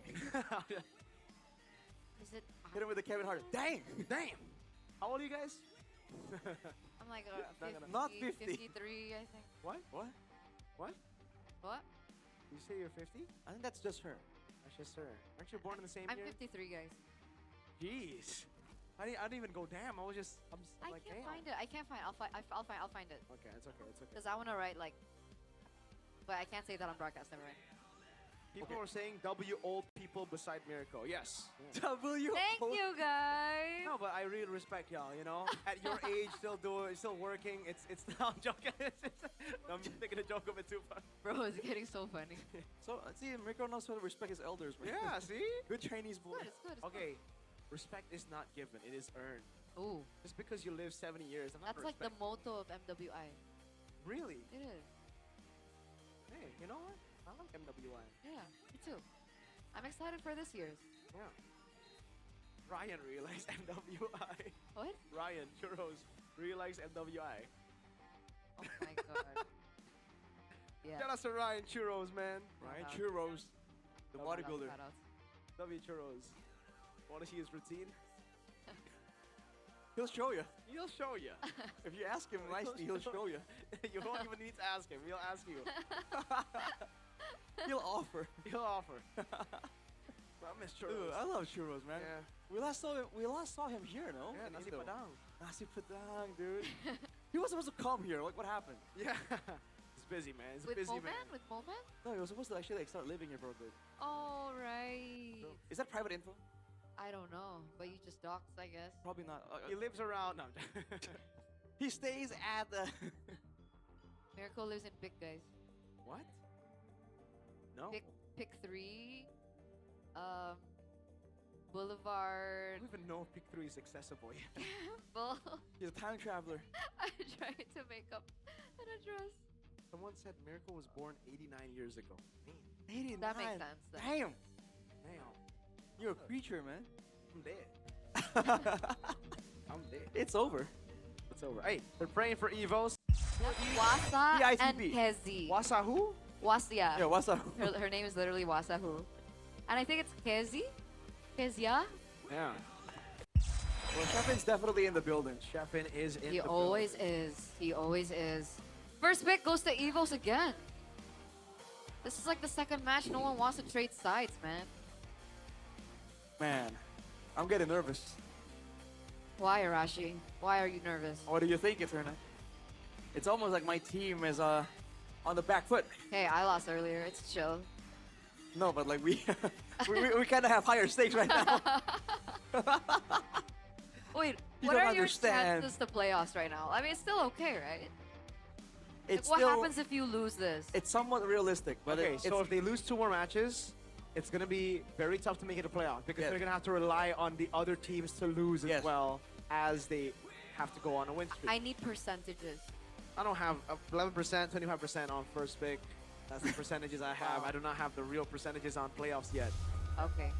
all right. So the point is, it's gonna get very hard for RRQ. Yeah. Yes. All right. Dangerous grass again? Wow, back to back.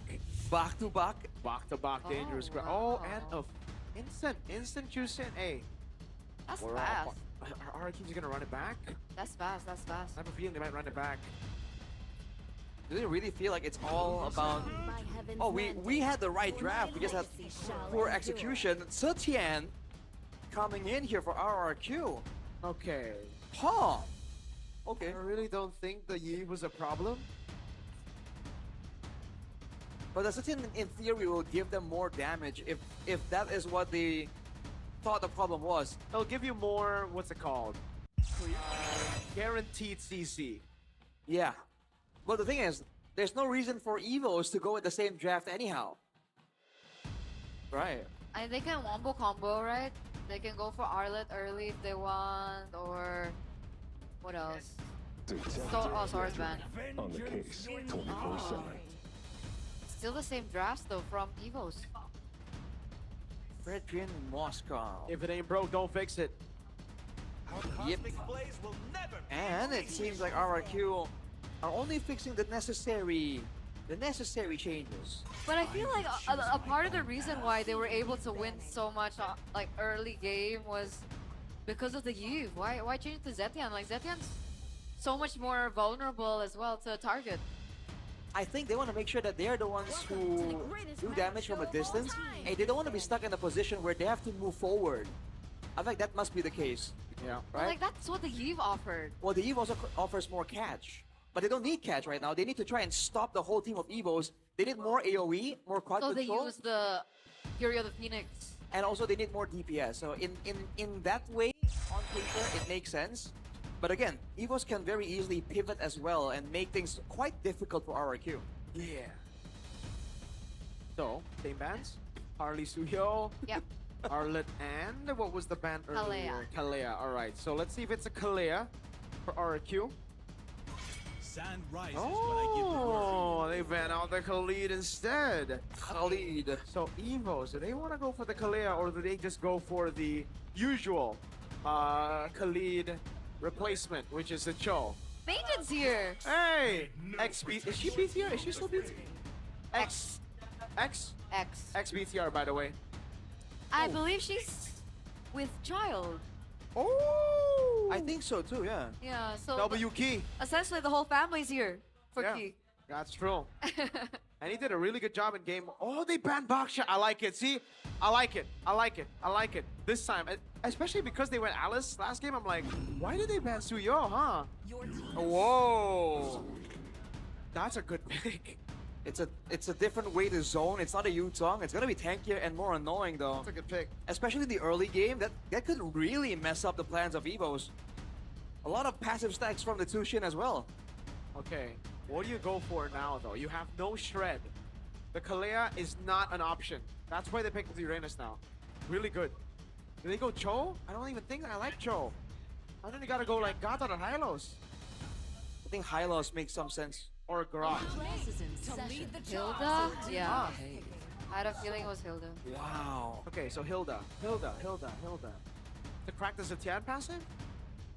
They're just trying to be annoying? Move fast. Right? Everyone from the side of Evos are very mobile here. I don't know. I was like simply thinking like dangerous grass. And then it can be more annoying, it can be more invasive. That's but true for the Hilda, yeah. it maybe is also a way to like signal Super Ken to pick heroes that are less vulnerable, especially in the early game. He's gotta go Leo more, no? Like there's nothing else. Lancelot. He goes not bad. YSS. Uranus jungle. Oh, okay. Okay. Wow. Wait, yeah, okay. Interesting. I see the vision, you know? They pick more utility in mid, they pick a carry in XP. Against a Fredrin, shred the Fredrin down. The glue's gonna mount as well. Yeah. I see it. They take away the mid prio from Evos, from the Khalid. Oh, this is good.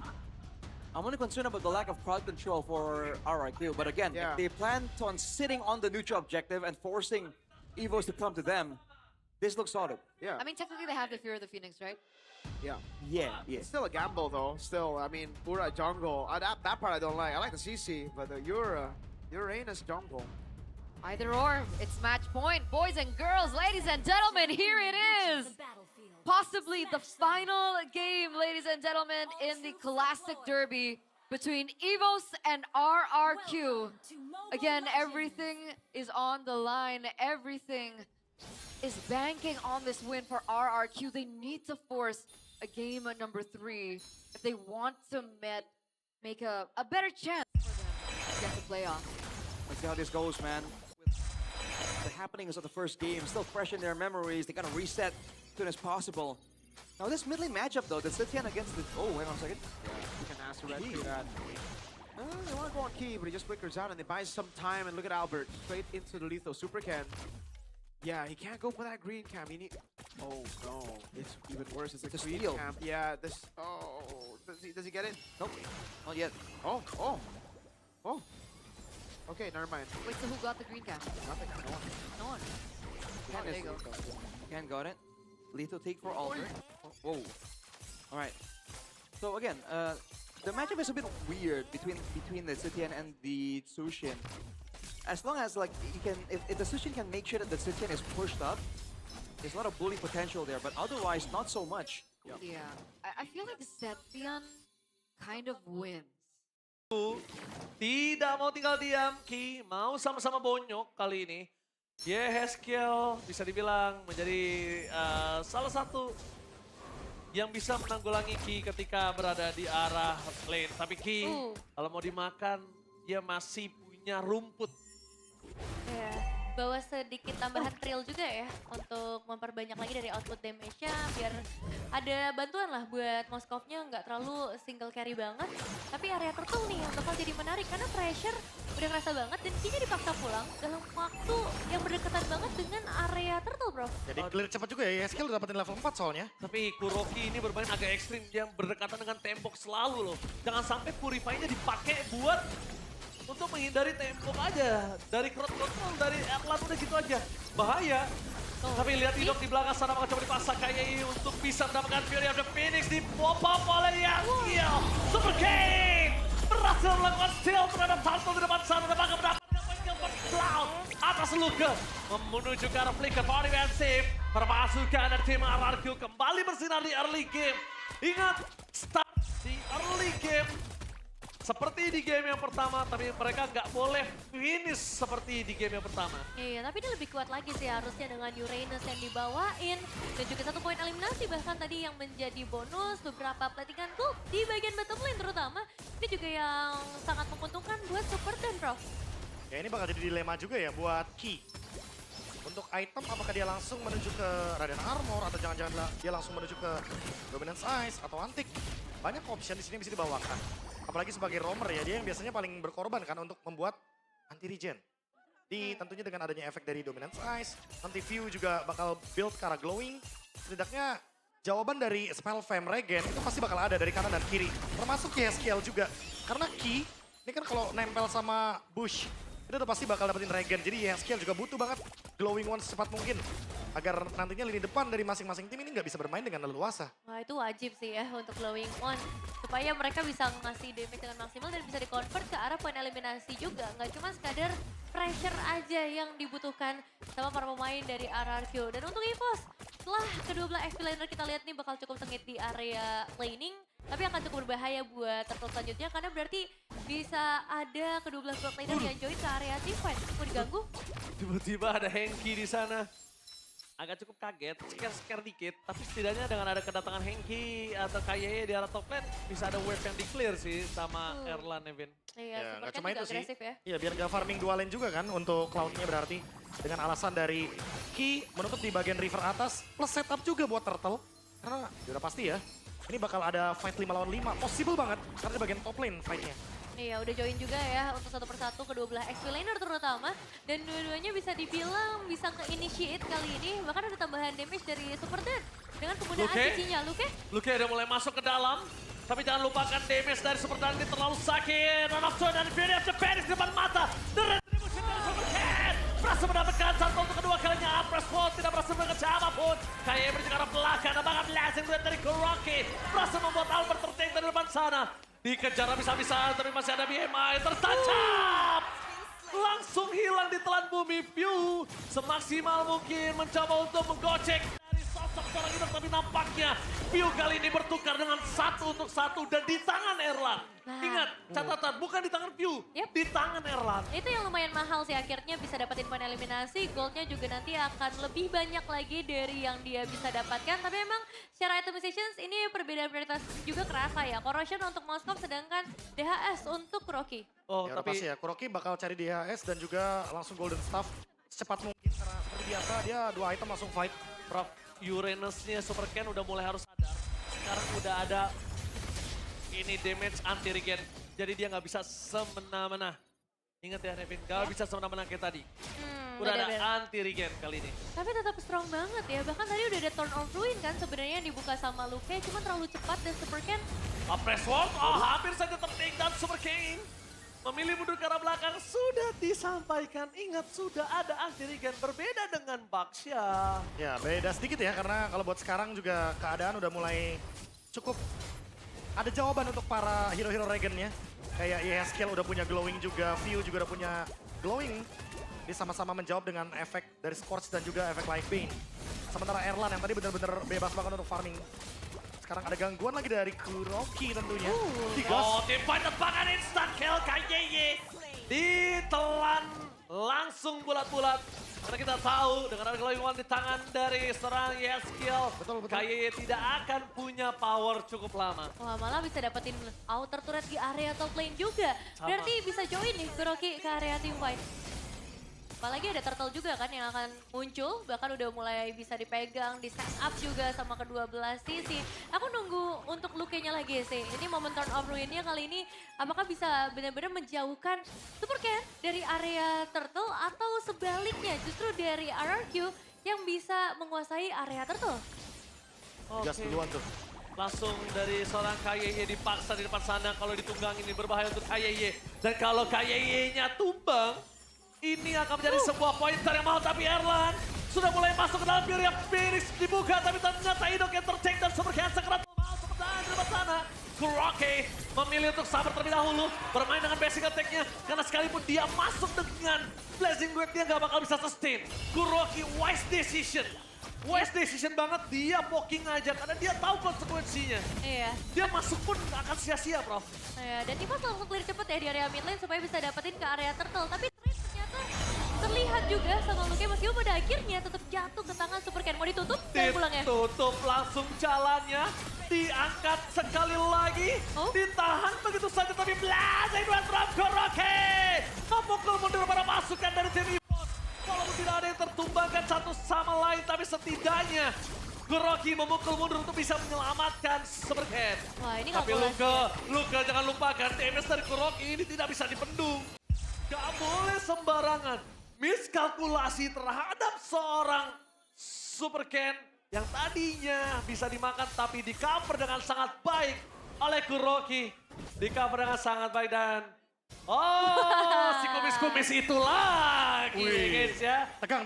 Oh, Heart rate-nya di atas 100. Heart rate-nya 110. Bisa. Match-nya intens soalnya kan. Iya. Si Ada jual beli serangan. Halo, selamat datang di MPL ID Extremer ya.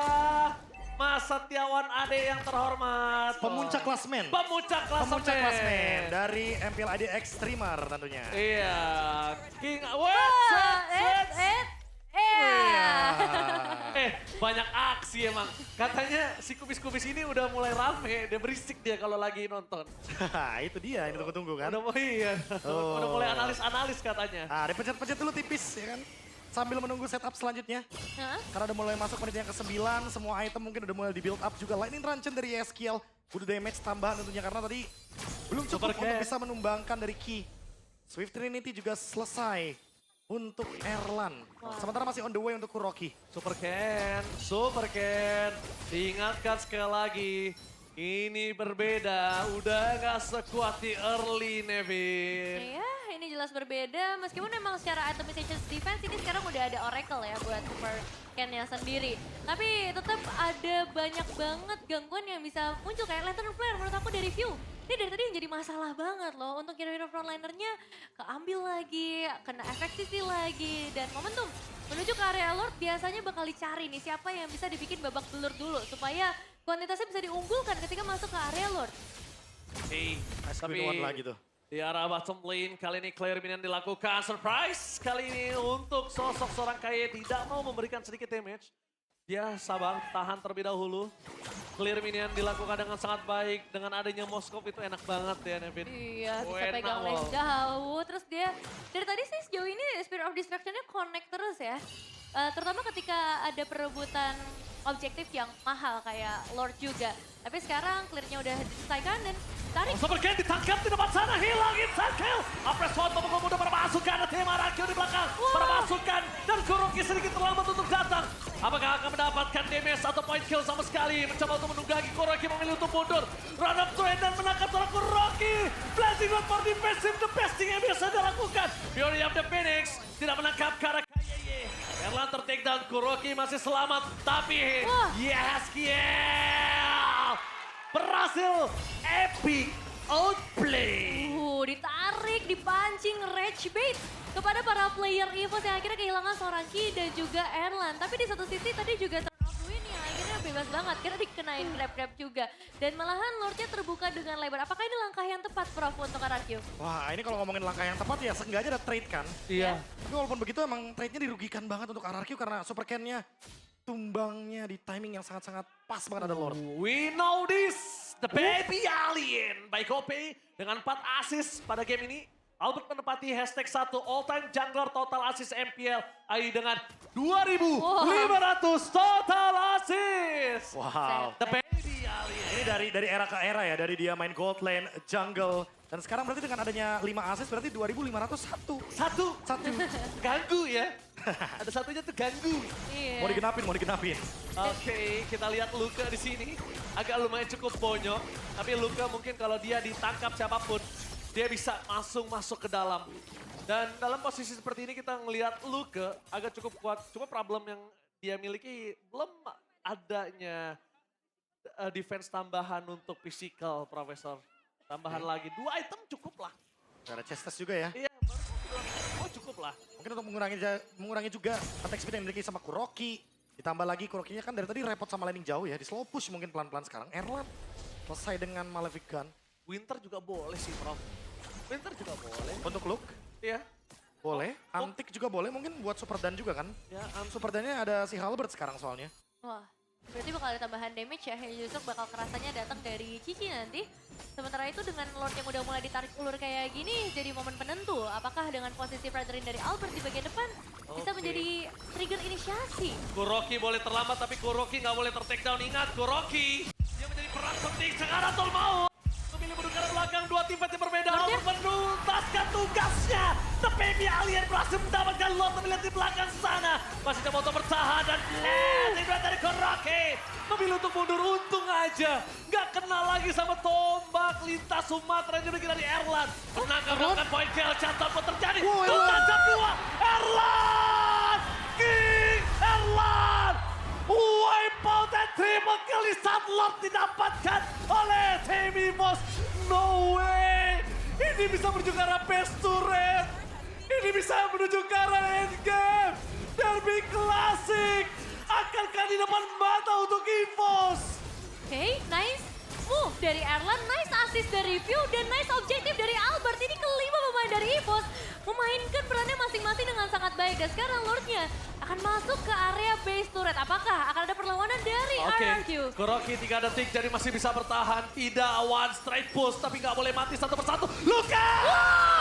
Triple stun dikeluarkan di depan sana. Mencoba untuk mendapatkan satu poin kill ya skill. Dan bahkan blessing dan clear minion dilakukan Kuroki. Tapi tak bisa menahan damage yang diberikan oleh Era menuju ke arah best turret. Ini bencana! Derby Classic dimenangkan oleh EVOS 2-0 tanpa balas. Dengan drop yang mirip bahkan mereka bawakan. Justin Fredrin Moskov 2 hari berturut-turut. Tapi belum ada jawaban sama sekali dari 2 tim yang berbeda dan Classic Derby. Yang nyatanya masih bisa dipegang oleh EVOS. Membuat RRQ semakin terpuruk. Spear of Misery dari Erlan menimbulkan sebuah malapetaka yang mematikan. Siapapun yang berdempetan langsung dihantam tanpa balas. Wah, 2-0 EVOS memastikan diri untuk mendapatkan poin kemenangan lagi dan mendekati klasmen yang ada di atas. King Erlan, double stun terakhirnya menggemparkan MPL Arena. Lagi dan lagi RRQ belum mendapatkan kemenangan satupun. Makin menuju ke dasar klasemen. Terinjak dan bahkan sulit untuk bangkit, Profesor. Wah. Wow. Masih belum mendapatkan kemenangan ternyata sampai saat ini. Masih belum mendapatkan match win dari RRQ. Tapi EVOS makin memantaskan diri berada di placement yang lebih atas. Mereka ingin mengejar upper bracket. Mereka ingin mengincar poin yang lebih pasti lagi. Iya, berbagai cara sudah mereka coba ya. Tapi kali ini EVOS mereka pun memberikan performance yang luar biasa. Game 1 mungkin sedikit sulit untuk mereka dari arah late game. Tapi di game yang kedua mereka menunjukkan kuatnya objektif yang bisa mereka mainkan. Yu yang bebas memilih target ke arah siapapun. Dan Erlan yang selalu siap sedia tiap momennya ada. Udah pasti ada Erlan. Wah, semua momen ya. Iya. Termasuk dengan Spear of Destruction di sini di momen akhir. Timingnya Bang Abe. Itu dia. Oke, kita mari dengarkan interview EVOS di Derby Klasik ke-38 Bude Nailar Raza. Take it away. EVOS mendapatkan poin begitu bersih untuk Derby Klasik ke-38. Dan ini membuat bagaimana rivalitas ini terus berdinamika dan kali ini 2-0 terlihat begitu mulus untuk EVOS, Erlan. Alhamdulillah aja. Alhamdulillah aja, tapi dengan Moskowmu yang kamu gunakan hari ini, 2 game dilepas oleh RRQ. Gimana Erlan? Ya gak gimana-gimana sih Bude, kan aku dikenal dengan Moskov gila. Jadi ya wajar lah kalau Moskovnya dilepas. Tadi segila apa kamu melawan RRQ? Segila apa Moskov Erlan tadi? Nggak dewasa sekarang aku. Oke. Erlan, kamu udah mulai ngabsen nih ya. Akhirnya udah muncul juga hari ini absen selanjutnya. Kamu ngedapetin 2-0, apa rasanya langsung ngedapetin 2-0? Seneng banget sih jujur, soalnya kan akhirnya kita sapu bersih 1 week ya.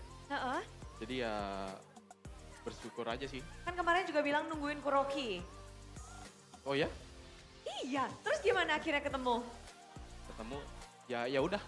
Ya udah. Ya udah Tapi gimana aja. sih battle-nya? Apalagi kalau game kedua memang menjadi game kalian begitu cepat. Tapi game pertama back and forth terjadi. Tadi sempet gak sih Dagdikduser kalau kalian bisa kehilangan game 1? Enggak sih jujur Bude. Serius? Game 1 itu kalian tenang aja? Iya tenang aja. Dari mana kalian bisa ngedapetin ketenangan itu? Soalnya kan emang RRQ early-nya kuat.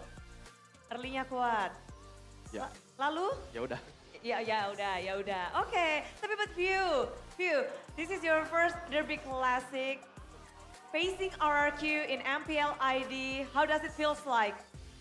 Yeah, same like yesterday. Biasa aja. Biasa aja. Cool banget ya View. Oke. Tapi kali ini dengan 2-0 yang kita tahu first game is hard. What do you think about the first game? Kayaknya the first game kita ada banyak salah. The early game. Oh jadi malah dari... So we play slowly and wait Erlan item. Oke, jadi nunggu Erlan aja, itemnya jadi, baru fight. So, no worries at all? Yeah, no worries. We have King Erlan Moskov. Kalau kata Vio ada Moskovnya King Erlan. Oke. But really, first game, you really confident. The second game is really clean for EVOS. Do you change something? I think just the same. We just wait Erlan power spike lagi. Pokoknya hari ini kuncinya tuh Erlan berarti. So today is Erlan. Yeah, today is all Erlan. Erlan. Hah? Kenapa Erlan? Goreng mulu aku. Loh enggak dong. Tapi Moskovmu keren gak sih Erlan? Oke lah. Oke lah. But how do you see his Moskov? I think forget Moskov next week, Churban. Jadi kayaknya udah lupain aja Moskovnya. Pasti minggu depan bakal di-ban. So you agree that his Moskov is good, great, excellent, perfect? Perfect. Perfect. Minggu ini perfect. Minggu ini kalau kata View itu. Tapi kalau super look, kemarin kan bilangnya kemarin super look nih. Apa deh? Kemarin kan kamu bilang kamu pernah jadi super. Ya pernah. Hari ini merasa kamu super nggak? Apa deh? Berarti sekarang gimana? Kamu kan bilang siapa lihat yang super. Berarti sekarang kamu balik super lagi? Aku nggak ada ngomong gitu sih kayaknya. Kingdom. Oh, Nggak ada. Nggak ada. Nggak ada. Kan kamu pernah jadi super juga. Dan pada akhirnya sekarang melawan juga. Normal aja lah, jangan super Bude. Ya biasa aja. Oke, tapi permainan hari ini untuk look sendiri kayaknya nggak biasa. Matchnya tadi 2 game seru lah. Seru. Derby klasik kali ini seru lah. Derby klasik. Iya. Dan bagaimana? Kita tahu sendiri perkembangan dari RRQ juga. Look rasakan nggak sih?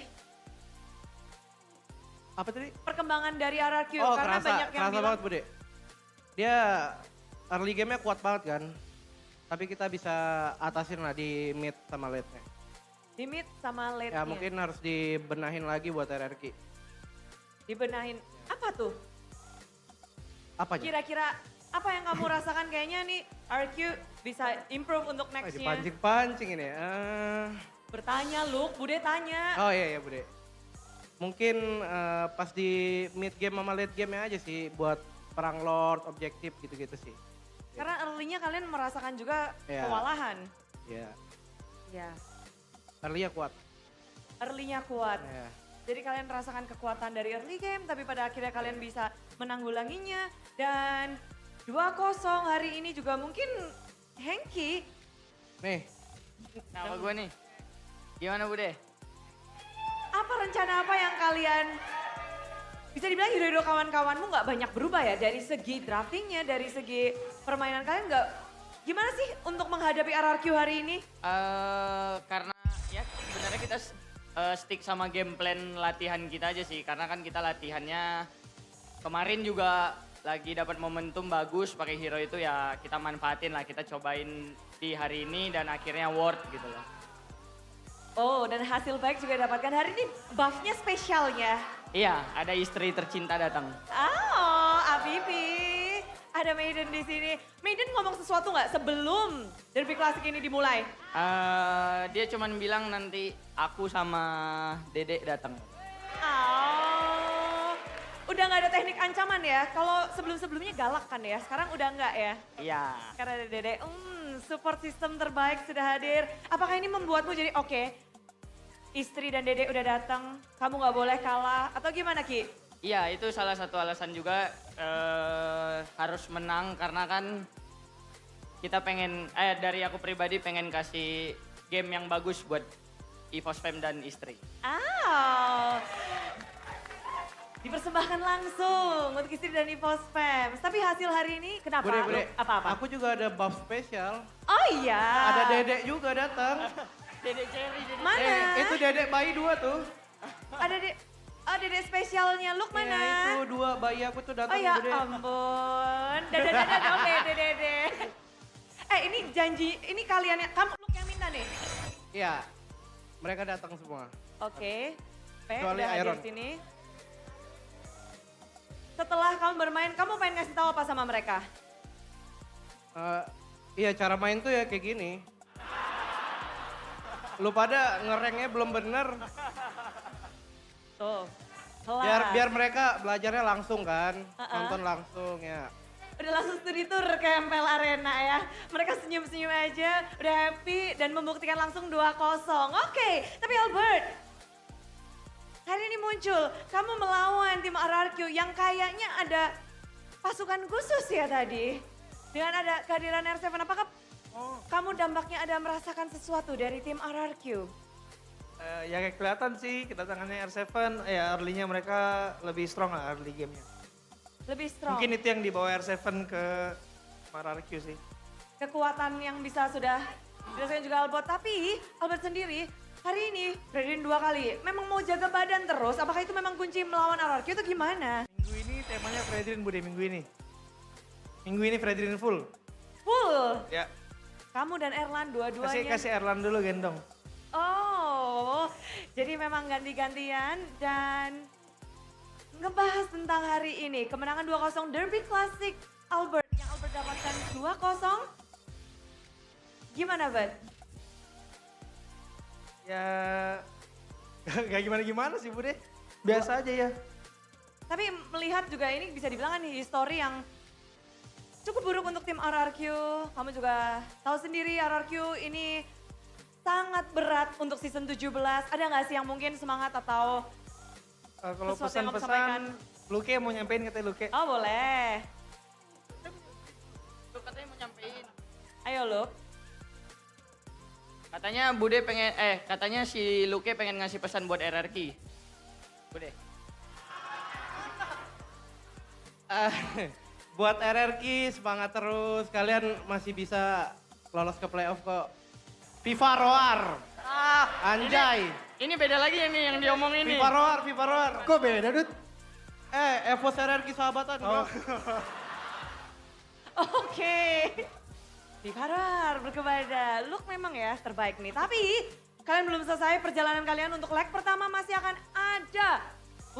Next week Onyx dan Decathlon. 2 tim langsung nextnya. Look, ini kan kamu comeback. Lawan di depan mata udah Onyx nih. Gimana sih kamu ngeliat Onyx? Parah sih ini kayaknya. Hah? Maksudnya bener-bener nih. ya challenging lah buat aku. Soalnya raja terakhir ini. Lutfi. Dan Onyx. Tapi kan ngebahas tentang ternyata win streak Onyx juga bisa pecah loh. Itu apakah membuka cerita harapan untuk kalian? Untuk Luke juga? Pastinya iya soalnya yang mecahin King BTR kan. Ya nggak heran sih mereka. Nextnya Kuat. kalian juga bakal lawan BTR juga loh? Kan udah lawan BTR. Oh, lawan lagi. Ya boleh, Koet siap-siap. Weh, siap-siap aja. Tapi penutupan minggu ini, Luke, satu kata untuk derby klasik ke-38. FIFA Roar! Oke, dan EVOS Fam, sambutlah kemenangan bersih 2-0 dari tim EVOS.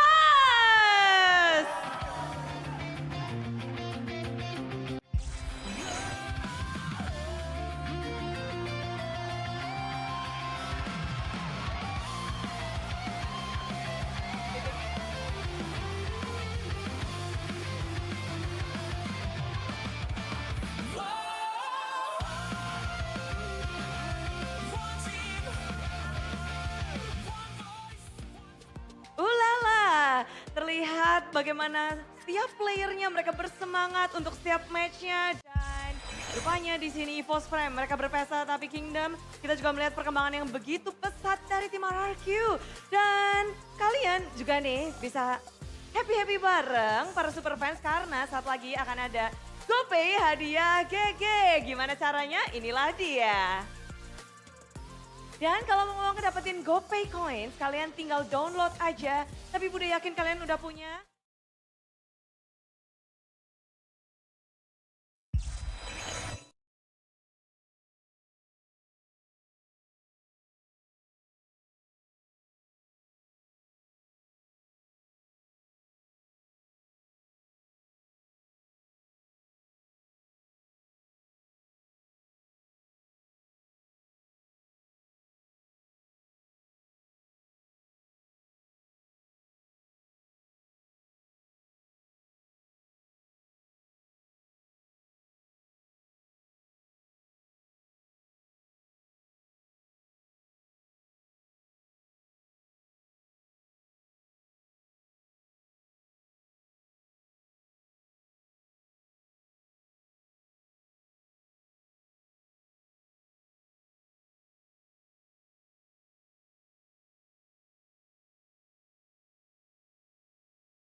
EVOS langsung saja kita tanyakan kepada para caster. Monggo.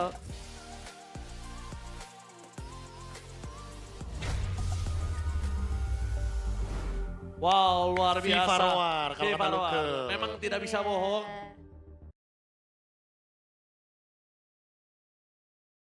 According to history, out of the 38 times that EVOS and RRQ have met, EVOS have only won 14 times. Now 15. Now 15 compared to RRQ who's won 23. So you still feel good, right?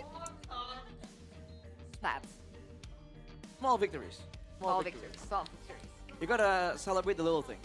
But I think it's a really good point that they made earlier about RRQ being really strong in the early game, but when it comes down to mid-game to late-game decision-making, things can be better. Yeah. Can be better, yeah. What do they do now, though? Right, RQ? Do they just switch up the lineup completely? Because if this roster keeps on playing and they're already 0-6, how long are they going to trust the process on this one? And is there even a process? I don't know. Because this mistake, I feel, was like just so weird. You gotta go in, man. You're just like letting the stacks go away, and then Evo's was like, oh, okay, let's go. Not to mention some of the fights as well, the positioning in some of these fights, and they just don't seem to recognize the potential dangers. Like, they can identify moments where they can get big moments, right? But like, the opposite. It seems like they're just not prepared, you know? They don't see it coming. They don't. Because they forgot about the Forgotten Tiger. And that is the player of the match, ladies and gentlemen, presented to you by the official gaming phone Infinix GT50 Pro. Erlan on his double Moscovs. You can hear the Indonesian casters chanting, oh, Doma. Yeah, if you guys didn't know, this guy was Doma. Doma's domain. Doma's domain. For the longest time. With the Melissa. Well, this is the highlights of the player of the match, presented by the official gaming phone Infinix GT50 Pro. Where you can see that the early game, as mentioned by Luke and the rest of EVOs, were tough. There were moments there where even EVOs had to play it super safe, but the moment they found a chance, right? You can see how clean it is. The engage, the lift into the SOD. They saw the avenues of approach, the possibilities, and that's something that RRQ just could not miss on. Like right here, Super Ken also, without backup, thought he was just fine. And credit to them, like Super Den was able to get Erlan in the fight. But at that point, it's already tough. Even for Yehezkiel and the rest, you know, there were moments where they used their flicker and then they moved up forward again. So EVOS is doing some really good like Tiger things, smelling blood in the water, trying to find, you know, the angle to really get a huge advantage. Yeah. I'm also sorry to say this because I love Yehezkiel because he's XTLID. And I think he's amazing, but I feel like some of his ultimates were like mistimed. Yeah. And that's so weird because it's Yehezkiel. I don't understand what happened. Well, I don't know if it's Yehezkiel or if it's like the comms in the team. Again, But like you should have like your own feeling, like the Lord's this much, they're gonna start retreating or whatever. Like okay, I think it's time to Fury of the Phoenix, no? oh yeah, unless Zetians is a simple hero to use. I would imagine that the Ghost of Jakarta would have it down. well, again, we have no idea what the calls are like. Maybe they said like save it. Maybe they called out let them have the Lord use it to win the fight afterward, right? Possible to. We can only assume from the caster desk, unfortunately. And looking at the items here, there's not much to say. The brute forces for RRQ are great. Especially for the early game, it gives them the chase potential. It gives them the crowd control immunity. But as time goes on, especially with the Ice Queens one built for Fio on the Tsushin, that means everyone is just that much slower. So RRQ, they win moving forward, but not while moving backward. And the Zetian doesn't build a Ice Queen's one. Yeah. So there's a huge movement disparity here. Yeah. They let go of their lead, man. That one moment, that crucial moment for me. Yeah. Fully stacked up. I was like, even I said it, right? I was like, I wonder why they're not just go. And then the fight came out after the passive got away. And I'm like, oh man, this is so stressful. It's so frustrating to watch as well because I think they've lost confidence, especially after losing game one. Game one, I think they were coming in with confidence. They were like, okay, we got R7 in. He helped us fix a few things. And I think they looked good up until, you know, obviously the late game where they just got outplayed. But in this game, it's much more of like the RQ in the last week, where they would just be decisive, they would hesitate, they would make random moves. It's sad because it's like they reverted back after seeing such improvements from game one. It could be an argument as well that might not be all that comfortable on the glue. Nah, bro, like, yes, but also at this point, you should be able to. That is It's not so an meta. excuse. This is pro play, you know. If you can't adjust to the meta, maybe someone else should step in. That should not be the case. There's no one to step in. There's no layer for Edok, right? No. Which is why, I mean, maybe that's a big part of why they're so confused on how they want to proceed moving forward. Either way, there were definitely some mistakes that can be amended. But at this point, man, with the context of this match, you know, this is going to be a tough loss to swallow for RRQ. Oh, for sure, because it's up against their bitter rivals, the team that... And they almost got it done, you know, like... I don't think they almost got Game one, yes. Yeah. Because there might be that feeling of like, you know, if game one went well, we would have had the momentum and won game two type of feeling. All the what ifs, you know, I think that could be very harmful, like for a longer period of time, because that sits in. It's okay, Rashi. Your next matchup is Bigatron. I think you're actually going to get a win there. I don't know, man. I don't know. Knowing Bigatron, they're the type of team to win against CL and lose to RQ. But I feel like I always win in life. Because I got the Legend skin exclusive Radiant kits in Mobile Legends. There's the Freya Galactic Vanquisher Radiant kit. There's a Johnson, Sovereign of Realms. Johnson. There's the Alpha, Revenant of Rose. And there's also the Saber codename Storm. It's you! What? Storm! Storm! Saber codename Storm. Codename Storm. All this time you're Saber? I can't believe you guys took a moment to say that. Oh my lord, you're right. Storm. Codename Arashi. Arashi, you have to play Saber now. Ironically, the only skin I have from the Vanquisher, ada di Johnson Sovereign of Films, ada Alpha Revenant of Roses, dan juga ada Saber Codename Storm. Wih, hero aku semua nih. Hey. Kenapa sih kaget banget? Merasa damage dealer ini. Ini ada Nevin Johnson. Johnson. Karena apa, Ji? Karena wanita suka Johnson. Karena Nevin disuruh belok kanan, dia belok kiri. Itu dia. Nggak gitu ya. Terima kasih sebagai Nobara. Oh yeah. The 1-1. 1-1's always good. And the new hero, Hirara. Oh yeah, that one too. That too. Hirara, man. What do you like, Arashi? I want a good Yu skin for once, please. That hero, we don't have a lot of good skins for you. No. That's true. But what we do have is a official MPL Talk podcast. So for those of you guys who are wondering what to do during the weekdays when MPL is not available, you guys can actually check out MPL Talk Indonesia because they recap what happened every week. Wow. And it usually comes out on Tuesday or Monday. Wow. Wait, they Monday or recorded? Tuesday. Wow. That's Very so quick. Very Right quick. after- Very wow, quick. Wow. You have Prof KB from the future. What do you call him? The future. KB the future. You have Nafari, Yep. who's wrong at everything. No, he's not wrong at everything. What? He's just, it's always his fault. It's always his fault. He's a visionary guy. He's guilty. Just like Age. They're both scapegoats. That's why they get along so well. Oh, that's why. That makes sense. That makes sense. That makes sense. How about the, I heard this thing going on with MCGG. Yeah. You play MCGG, Ake Rashi? plays MCGG. I play KB occasionally. plays MCGG. KB is a savant. An MCGG savant. MCGG? Huh? MCGG. MCGG? MCGG. MCGG? Is it French? Realize speaks French. MCGG? I speak French too. Bonjour. Je ne sais pas. Croissant. Je peux aller aux toilettes. What does that mean? I need to go to the toilet. Well, I want to play MCGG. Okay. MCGG, because of course we've got top contenders from 8 divisions all claiming to fight for that #1 spot.